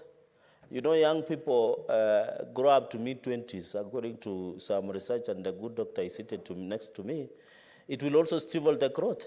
And it's not good for the youth because allegedly, although this has not been proven, by the way, Mr. Speaker, the FDA and CDC are yet to give us conclusive aspect of the effect of e-cigarette. But there is a thinking that people who smoke e-cigarettes, they have their brains continue to shrink, and therefore growth is stunted and it is not good. And people also pregnant, Mr. Speaker, the youth, and it is not good. It is just like normal cigarette. I think CDC, Mr. Speaker, and I know Madam Senator Catherine Muma, who I'm told she is nursing some ambitions of leading some county, will tell you, Mr. Speaker, is they will tell you that the existence of some of these substances that I've mentioned that are cancer-causing. And that is why I always see young people, Mr. Speaker, in places when they are figuring Sharia, Mr. Speaker, they do it with passion and compassion at the same time. Mr. Speaker, after 5-10 years, they put, Mr. Speaker, Kenyans for Kenyans, and put up a Safaricom pay bill that they have to be flown to India because of these cancer issues, Mr. Speaker. I think it's about lifestyle diseases. As a country, we must be honest and tell the young people, me being one of them, that the way you lead your life, Mr. Speaker, will have tremendous and very bad effects. Because 5 years, you are enjoying yourself, you are drinking, abusing substance, be it nicotine, cocaine, bank, and others, Mr. Speaker. But 5-10 years to go, 5-10 years later, you are calling us for an Arambe to go for India to treat cancer. Mr. Speaker, I think this is a conversation. I want to ask Senator Muma, she can start by amending Tobacco Control Act, Cap 245A, which was revised in 2012, and maybe bring an amendment to that act so that we can see this new phenomena of e-cigarette, Mr. Speaker. Mr. Speaker, many people, and I think there is a wrong perception, especially for chronic smokers, that smoking e-cigarette will assist in quit smoking. No, it doesn't. The people who think, and it has, the research has shown, there was a wrong perception, Mr. Speaker, and I think we need to call out these companies. And Senator Kati, you should even summon them here. Because if they are selling in Kenya, which means they are presence, and I know they are international companies. There is a mislead, Mr. Speaker, that when you smoke e-cigarette, you quit the normal smoking, the normal smoking of the cigarette, among others, Mr. Speaker. What we are saying is that in as much as it is allowed, Mr. Speaker, we are headed to December, and my people normally, culturally, we have a right of initiation of young people. And there is some special. I know also Western, where my neighbor comes from, and where Kati comes from, Mr. Speaker, we are allowed to take some substances up to some level. But this one has not reached, and we normally ask the government, Mr. Speaker, to give us freedom in the month of December. But those things that we indulge in, Mr. Speaker, it has not reached this level of causing cancer. That's the beauty of African tradition and our local cuisine and our drinks, Mr. Speaker. In fact, Mr. Speaker, some of these drinks do not kill the transformers. Because when you look at the infiltration of illicit brew, and I want to thank the Deputy President, His Excellency Rigathi Gachagua, Mr. Speaker, because he has been the forefront of fighting illicit brew. And these are part of substance abuse, including the e-cigarette, the shisha, the normal cigarettes that people smoke, the bang, the substance abuse, Mr. Speaker. The effect that it has on human body cannot be equated, Mr. Speaker. And you remember in Genesis, Mr. Speaker, for us who are Christian believers, and I can see our parliamentary prayer coordinator, Senator Manso, who was leading the National Prayer Breakfast the other day, is that we have an obligation to fill the wall. But some of these substances, after taking them, Mr. Speaker, as my sister alluded, the machines go silent at night when it is needed the most, Mr. Speaker, by the young people, which undermines the growth of our population in this country, Mr. Speaker. So it is something, a conversation we must have. It is a multifaceted conversation, Mr. Speaker. And I want to ask, as a Senate and Parliament, to take the lead, engage health, engage CDC, engage other health research institutes, KEMRI, so that our people can get the truth. And Senator Kati, you should demand from these makers of e-cigarettes to also display in the e-cigarettes, Mr. Speaker, to say smoking of e-cigarette is harmful to your health, just the way the cigarettes are being done, Mr. Speaker. Mr. Speaker, finally, because I just have final 2 points, Mr. Speaker, so that my colleagues can contribute, is on the issue of, you know, Mr. Speaker, there is a new trend, and I hope Senator Catherine Muma is noting. Under the Tobacco Control Act, they didn't prohibit selling through internet or online selling. Mr. Speaker, many things are being sold online nowadays, including, I can't mention some of them, I can mention some of them. Nowadays, Mr. Speaker, you don't need to go, for example, to Toy Supermarket or Kigomba to buy something. You go online and buy it through Kilimall, among other online, even when you are abroad, Mr. Speaker, when you are traveling.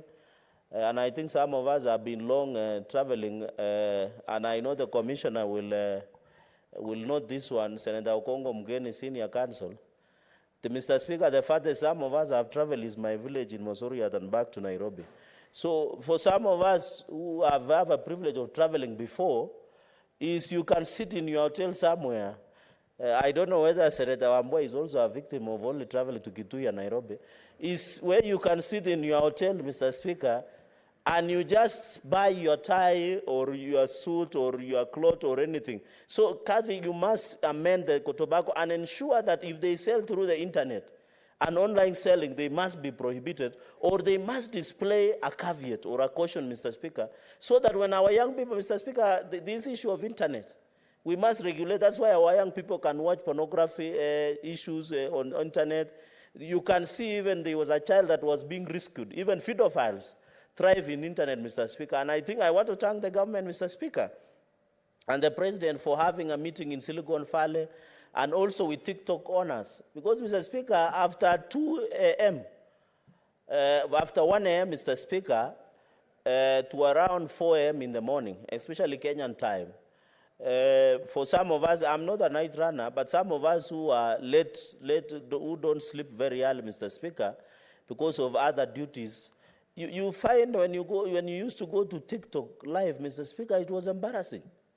It was shaming, Mr. Speaker, and I want to thank the president for taking the lead by ensuring that the app of live in TikTok was being removed, Mr. Speaker, because it was killing our youth.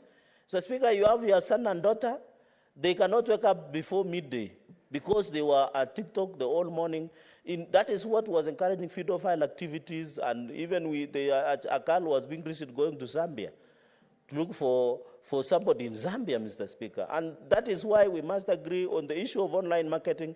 Mr. Speaker, I want to say under the amendment that Senator Catherine Muma will bring, it will be very important. And I want to ask Senator Catherine Muma in conclusion, Mr. Speaker, that she should work hard.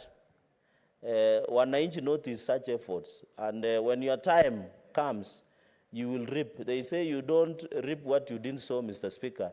So I support this motion. We hope it will translate into amendment to the bill, or even come up with a whole bill together and put all these substance, Mr. Speaker.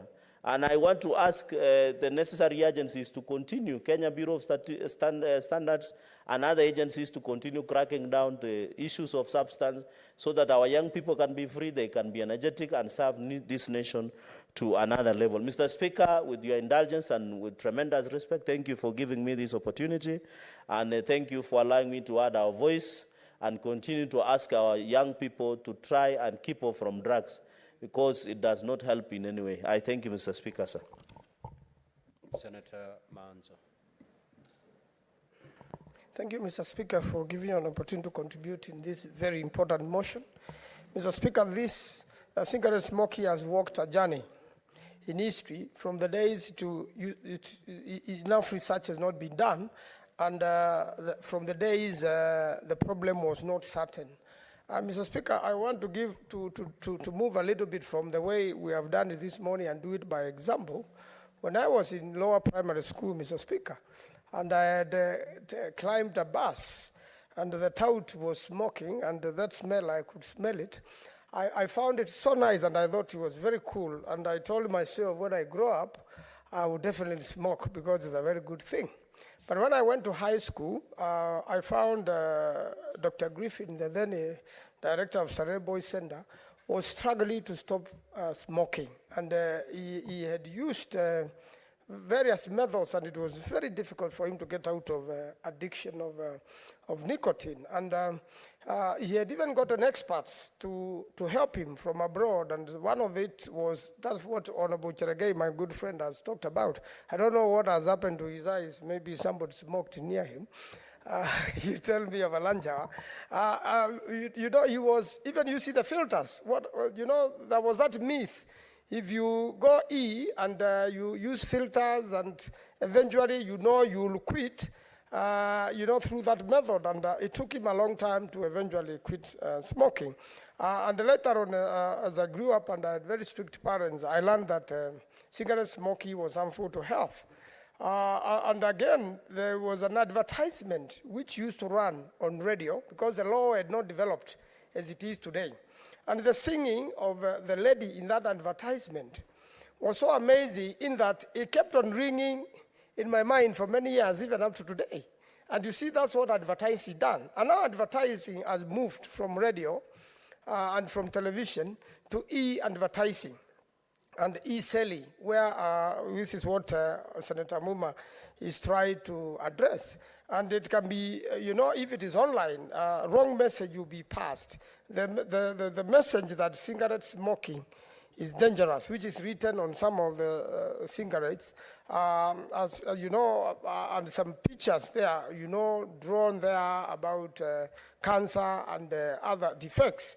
That message doesn't go more than the message of people getting to cigarette smoking, especially through advertisement in the internet. And one of the issues she wants to deal with is the definition, which is already in Section 2 of the current Act, which has to be defined to include the modern trades, which has come up with cigarette smoking.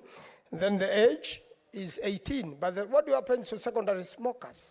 What do you do to parents who smoke and their children pick the habits, or the nicotine has already gone to them, like it happened in my case when I was in primary school? So what's the real age will you discourage cigarette smoking? That has to be reviewed from 18 and then mixed up with the e-marketing, whereby children even have access. And then there is the issue of advertising, promotion and sponsorship, which has been done by the companies, which deal with that, and the advertising has moved from radio, television to e-advertising. How do we deal with that? Because we need a law. Right now, we don't have a law dealing with that. Then we have, you know, nicotine concentration and content in a lot of goods. You know, the cigarette smoking has moved from the real cigar from e-cigarettes to even it is in products. You find that some products have nicotine, chocolates, flavoring. The flavoring by this, and that has not been taken care of by a lot of laws in the world. Then you have also the health warnings. People really don't know how dangerous this is till when it gets into them, till when up to the moment families are breaking, or somebody has to go through very expensive treatment. When you have cancer, a disease whereby you are terminally ill.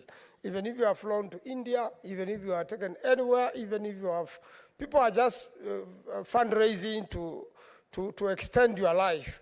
But definitely, it is, that person is going to die, and they have caused this death to themselves by smoking heavily.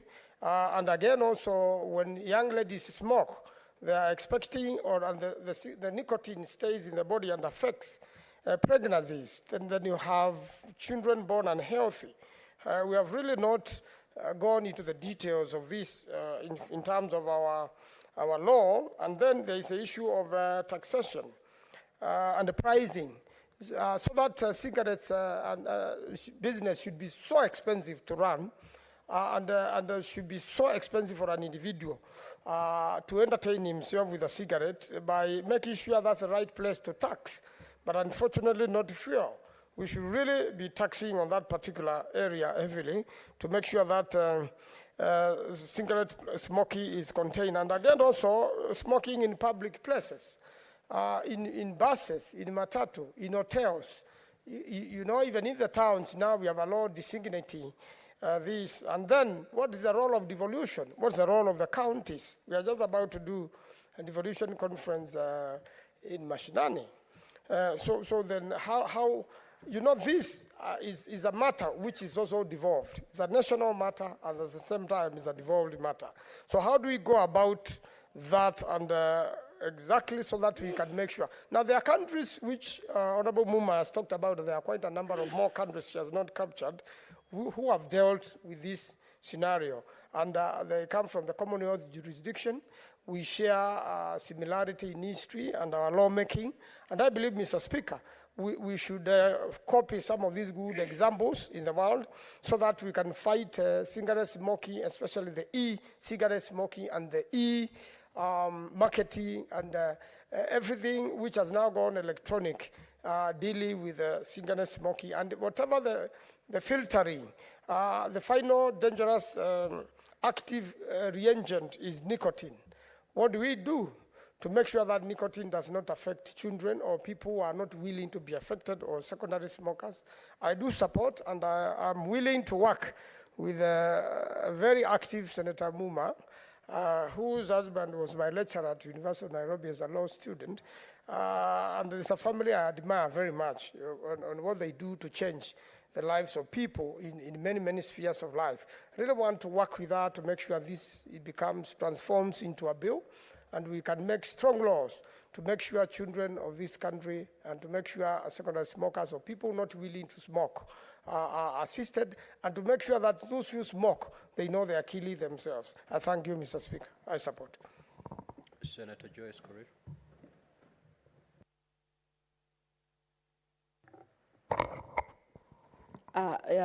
Thank you very much, Honorable Speaker. Allow me to thank Honorable Senator Muma for this motion. Honorable Speaker, I rise to support the motion. The e-cigarettes are hooking a new generation on nicotine, putting the millions of kids at risk and threatening the decades of progress in reducing youth tobacco use. Honorable Speaker, it's a nationwide crisis of youth addiction, fueled by thousands of kids-friendly flavors and massive doses of nicotine. Honorable Speaker, the presence of flavored cigarettes makes it easy for children to use them without being noticed, Honorable Speaker. Currently, there is no law addressing the use of e-cigarettes in indoors, public places, workplaces, and public transport. Therefore, the use of e-cigarettes is allowed. It seems allowed, Honorable Speaker. Honorable Speaker, Nowadays, minors can easily access the social media platforms, Honorable Speaker. I think Honorable Cherargei had put it well, Honorable Speaker, and he elaborated it widely, Honorable Speaker. And Honorable Speaker, these social media platforms do promote the various types of e-cigarettes. One of the platforms that is used to promote these products, Honorable Speaker, Instagram and TikTok and all these platforms, Honorable Speaker, that are being used nowadays, Honorable Speaker. Honorable Speaker, most of the teenagers view the use of vapes and a safer alternative to cigarettes. There was a ban in the use of nicotine, popular, known as lift and shisha, Honorable Speaker, which was affecting the youths, and it was widely used in a number of social places. And this ban had people seeking alternative ways to get the same effect, hence the increase of use of e-cigarettes, Honorable Speaker. I know there was a lot of efforts by the government to move around and check on the social media houses where these shisha and the lifts were being used. And Honorable Speaker, the youths opted for the e-cigarettes, which is really affecting their lives, Honorable Speaker. And the presence of delivery services, which has made also e-cigarettes easily accessible to the minors. As a vendor, Honorable Speaker, cannot verify whether the buyer is an adult or a minor, Honorable Speaker. Honorable Speaker, nicotine can harm the developing adolescent's brain. The brain keeps developing until about the age of 25, Honorable Speaker. The e-cigarettes can also bring about mental issues among the youth, especially with the counterfeit products that are being brought in by the sellers, Honorable Speaker. So I just want to say that this is a serious issue. It causes a lot of harm to our youths, and I want to thank the government for the efforts that they have put across in terms of trying to make sure that the administration move closely and to make sure that this drug abuse that are affecting the youth is put to an end, Honorable Speaker. So I don't want to say much, but I just want to say that I support the motion. Thank you. Senator Mogene.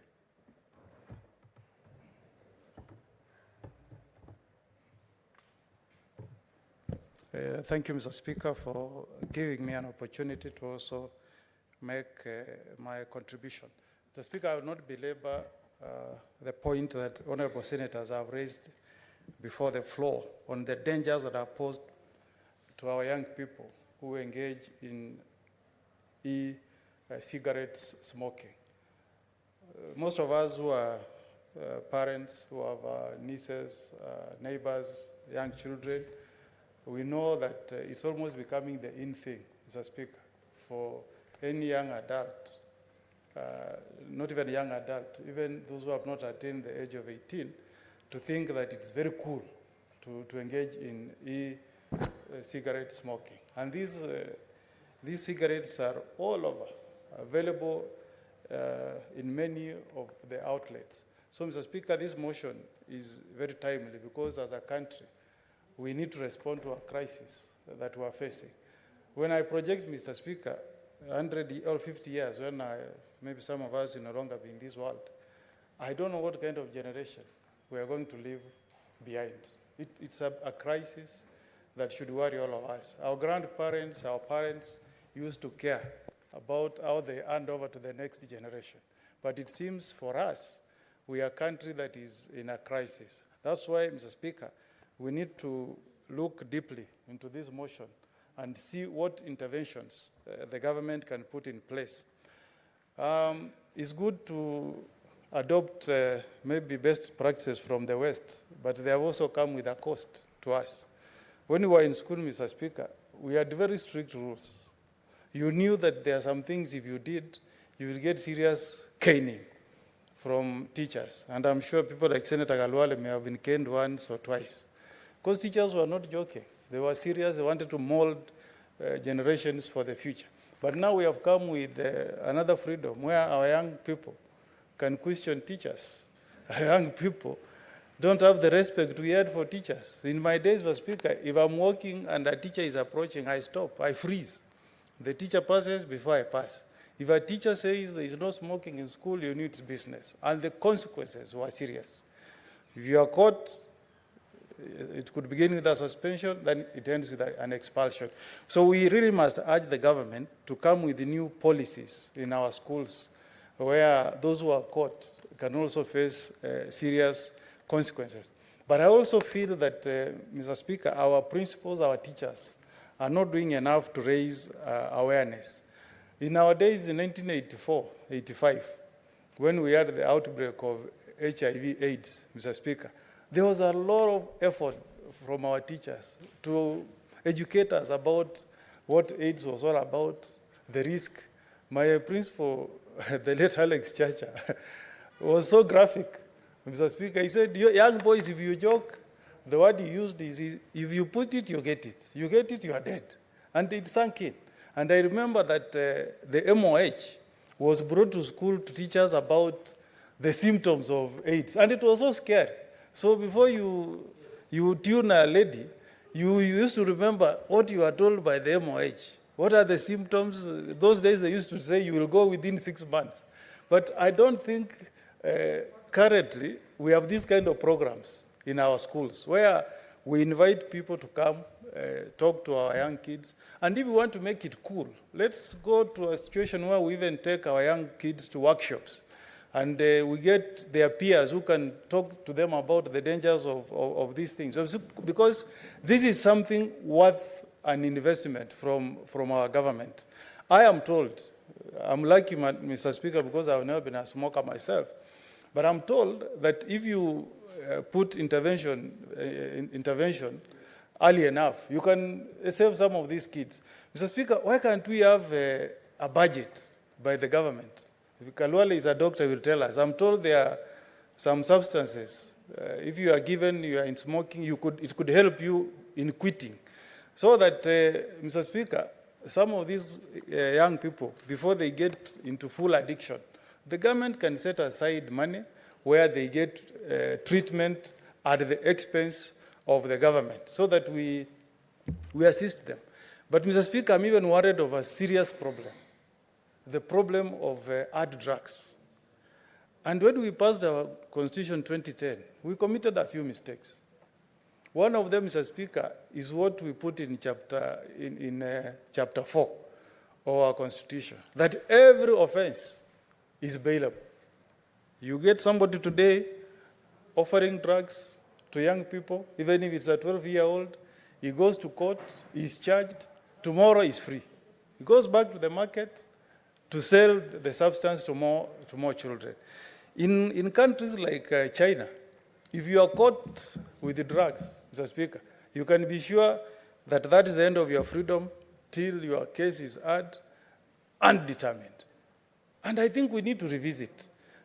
Every country in the world, you do an audit of your constitution and you see where you went wrong, where it's not serving you well, you look at it. If I got a chance, Mr. Speaker, this is one area, even if it should be the only one, where we make it very clear in our constitution that anybody caught offering drugs to young people and you are charged in a court of law, you should not be granted bail.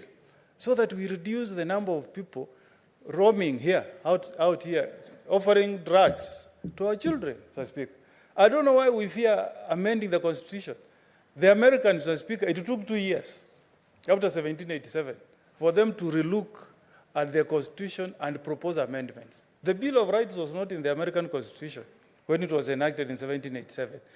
By the first 5 years, they had amended 10 articles out of the first proposal of 7 articles. I know you say the Bill of Rights, for you to deny a Kenyan, you need to go to a referendum. But why do we fear referendums? If we are doing it in the best interest of our children, Mr. Speaker. Just the other day I was watching news, the French, to kick out bicycles from Paris, they went into a referendum. And the people voted and made a decision. In Australia, they are going to have a referendum in November on an issue that touches on the rights of the Aborigines. It's a normal thing. Ever since they enacted their constitution in 1900, the Australians have had 44 referendums. Out of these 44, only 8 have gone through. The rest have been rejected. I really want to urge us as leaders to one time have a conversation. If this issue of drugs has reached the levels it has reached, it's causing a crisis to our youths. Let us revisit our Constitution 2010, and if it needs us to amend the Constitution to deny those who are selling narcotics and other drugs to our young people, we do it. They are cautious. They are cautious. In Kenya here, they used to go to court today, next week they are free. In America, the moment they left this country, they have never seen freedom to date.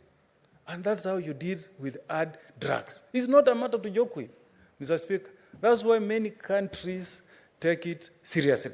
I want to urge my colleagues, honorable senators, let us have a serious conversation. We elevate the motion that has been brought here by Senator Catherine Muma to a holistic approach where we look at not only e-cigarettes, but also the dangers that young people are facing from this addiction of not only e-cigarettes, but also the issue of hard drugs. So I support this motion, Mr. Speaker, and I hope that we'll really elevate this to another level so that we can save our future generation. With those remarks, Mr. Speaker, I fully support. Thank you.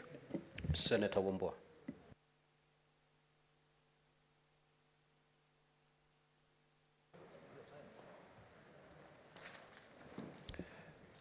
Thank you, Mr. Speaker, for giving me this opportunity to also add my voice to this all-important motion by our colleague, Senator Catherine Muma.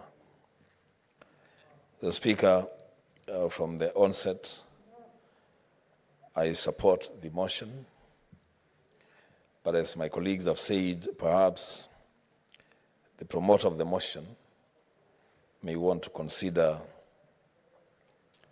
moving very fast and proposing an amendment, or actually several amendments to the Tobacco Control Act of 2007. Speaker, when the Tobacco Act was being enacted, the issue of e-cigarettes wasn't really an issue in this country. At the time of enacting that law, the access to e-cigarettes was perhaps limited to a very, very small, actually an insignificant percentage of our population. Today, Mr. Speaker, unfortunately, to a lot of young people, access to e-cigarettes has become the in thing. That young people in their social spaces would want to be seen walking around with the e-sticks and doing their thing. Mr. Speaker, what Senator Muma has done in this motion is to actually trigger the need to consider a real national dialogue on tobacco and substances abuse. Speaker, we may not want to admit it, but the fact, whether we admit it or not, is that we are, as a country, we are losing an entire generation to drugs and substances abuse. And, Mr. Speaker, we are all to blame for this, because I think a lot of people, and especially parents, have become too busy. And these days, a majority of parents, and I am a parent, struggle to create time to do parenting, to squeeze time for their families because they are busy doing other things, including attending to Senate official businesses. Speaker, the net effect of that is that our young people have now been left to the mercies of the internet. And you know, the worst thing about our situation is that we have no regulations in this country to control access to e-cigarettes through the internet. So they can purchase these things through the internet. In this country, there isn't even a regulation on the limitations on the maximum nicotine concentration of the e-cigarettes.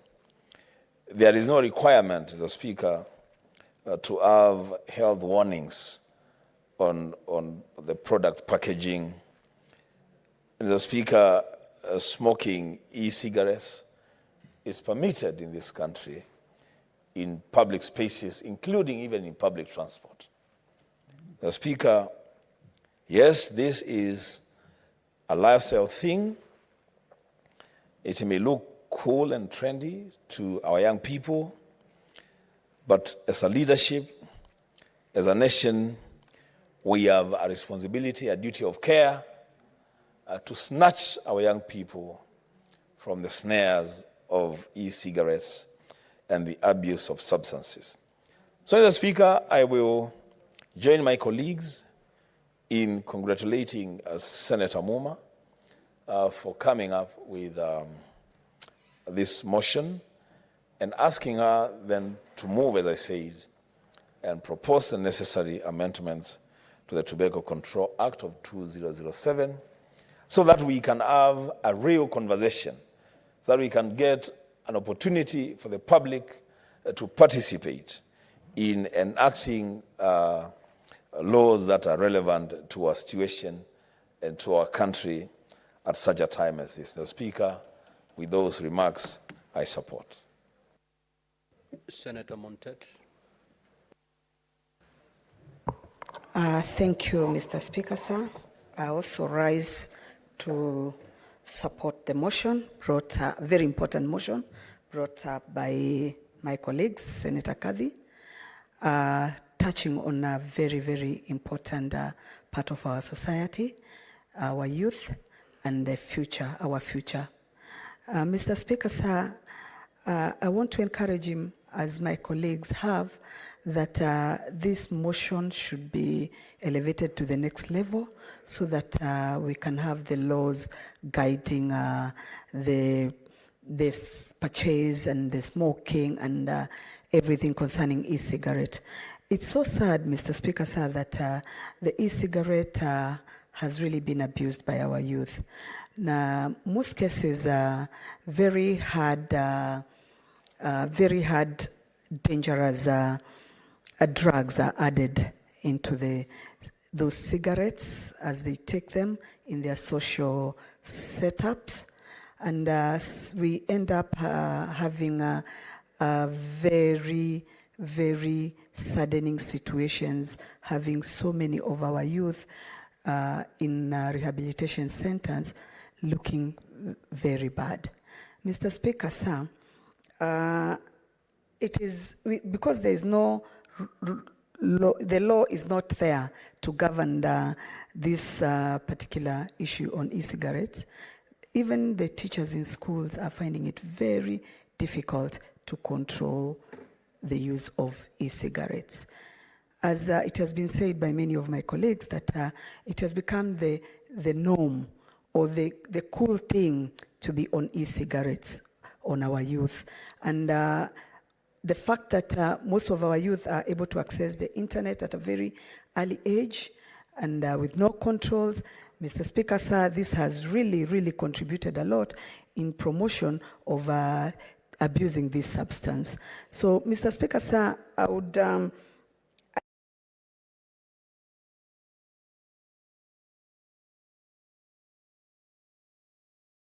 a number of our youth to a point that most of the time when they are being called for interviews for jobs, most of them fail because they have substance in their blood, where parents actually would not know that they've been abusing these substances. So, Mr. Speaker, sir, I want to support and encourage Senator Muma to move fast and move to the next level so that we can have all these laws put in place and we can have the control of use of e-cigarettes. Thank you, Mr. Speaker, sir.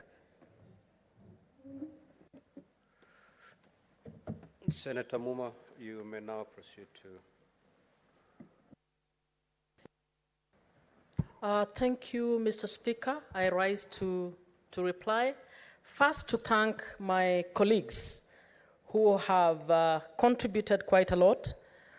Senator Dr. Boni Khalwale, who seconded the motion and added a lot of value in terms of what he understands and what he knows as a medical doctor. Senator Professor Margaret Kamar, Senator Mutinda, Senator Hamida, Senator Cherarke, Senator Maanzo, Senator Korir, Senator Mogeni, Senator Wambua, and Senator Montet. Mr. Speaker, it seems as though, even as I was researching on this motion, that colleagues have contemplated and thought through this issue. I say so because every one of them has actually added an issue that I had not picked, an issue that I had not thought through. So I believe that this motion is a motion that is not just moved by Senator Muma, but is a motion that I believe this Senate would want to move to the next level. Mr. Speaker, as I researched, I realized that we need to go where colleagues have asked me to go in terms of developing a bill.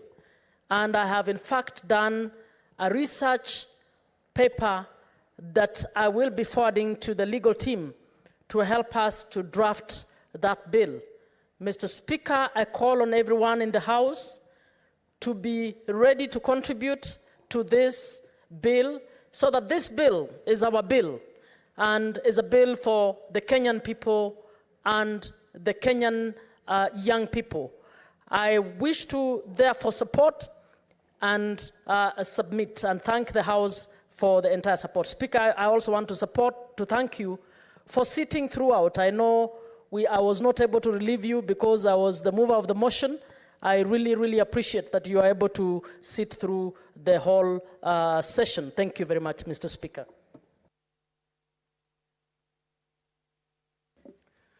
Now, honorable senators, this matter does not affect counties, and therefore I proceed to put the question.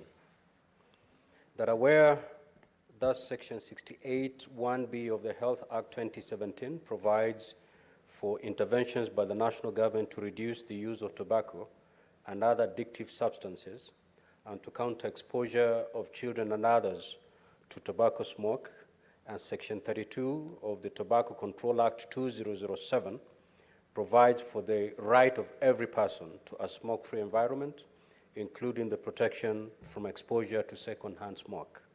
Concerned that while the Tobacco Control Act defines key terms and covers topics including, but not limited to, restrictions on public smoking, tobacco advertising, promotion and sponsorship, and packaging and labeling of tobacco products, Section 2 of the Act does not contemplate non-tobacco products and therefore lacks restrictions on the use, advertising, promotion and sponsorship, or packaging and labeling of synthetic nicotine in the form of e-cigarettes, resulting in the increase in popularity and consumption of e-cigarettes among the youth, including minor children.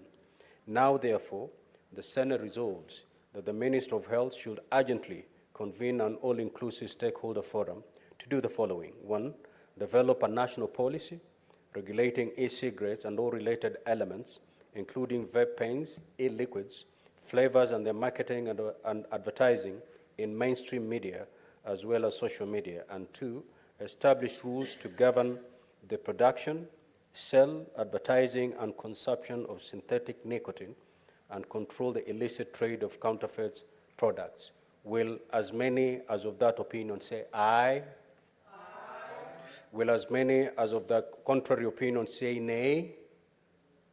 The ayes have it.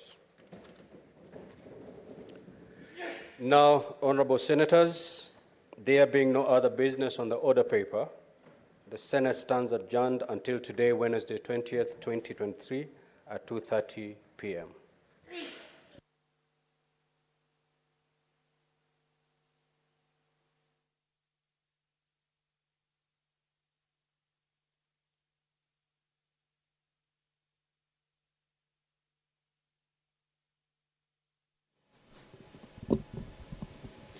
Naam, uhali gani mtazamaji popote ulipo? Hicho kimekuwa kikao rasmi cha bunge la Seneti na sasa tumefika kikomo.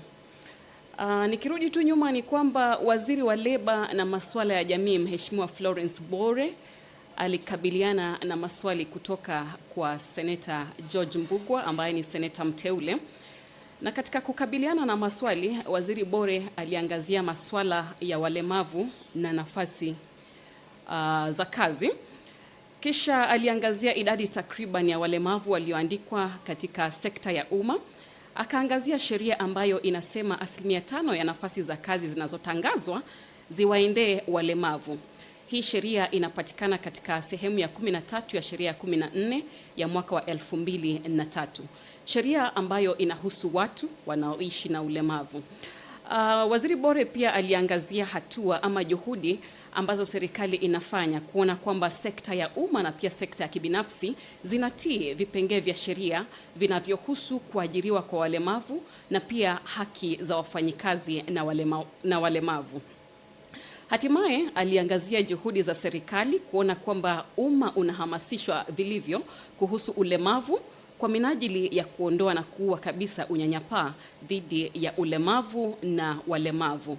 Baada ya kukabiliana na maswali hayo, waziri Bore aliruhusiwa kuondoka. Kisha shughuli ambayo imetimisha ni shughuli nambari 8 ama shughuli nambari 8 ambapo ilikuwa ni hoja ambayo ililetwa na Seneta Catherine Muma. Inahusu taratibu za matumizi ya sigara za kielektroniki nchini Kenya, yani Regulation of Electronic Cigarettes in Kenya. Na kupitia kwa hoja hii, Seneta Muma anatafuta tu kutungwa kwa sera ya kitaifa ya kuweka taratibu ya matumizi ya sigara za kielektroniki kama vile e-cigarettes, ikiwemo vape pens, e-liquids na ladha mbalimbali za sigara za kielektroniki. Na kupitia hoja hii, Seneta Muma anataka kuwe na maagizo ya kuendesha sheria za utengenezaji, uuzaji, utangazaji na matumizi ya nikotini mbadala, yani synthetic nicotine. Naam, Seneta Muma alipomaliza kuangazia hoja yake, Seneta Boni Khalwale wa kaunti ya Kakamega aliafikia, kisha spika akapendekeza hoja hiyo. Baada ya hapo, maseneta kadha wa kadha walipata nafasi ya kuchangia. Seneta Kibwana, Seneta Gerald K, Seneta Manzo, Seneta Korir, Seneta Omogeni na hatimaye Seneta Wambua ndio maseneta ambao walichangia. Mwishowe, Seneta Muma alitoa jibu na kusema kwamba kutokana na hoja hiyo, mswada uko njiani.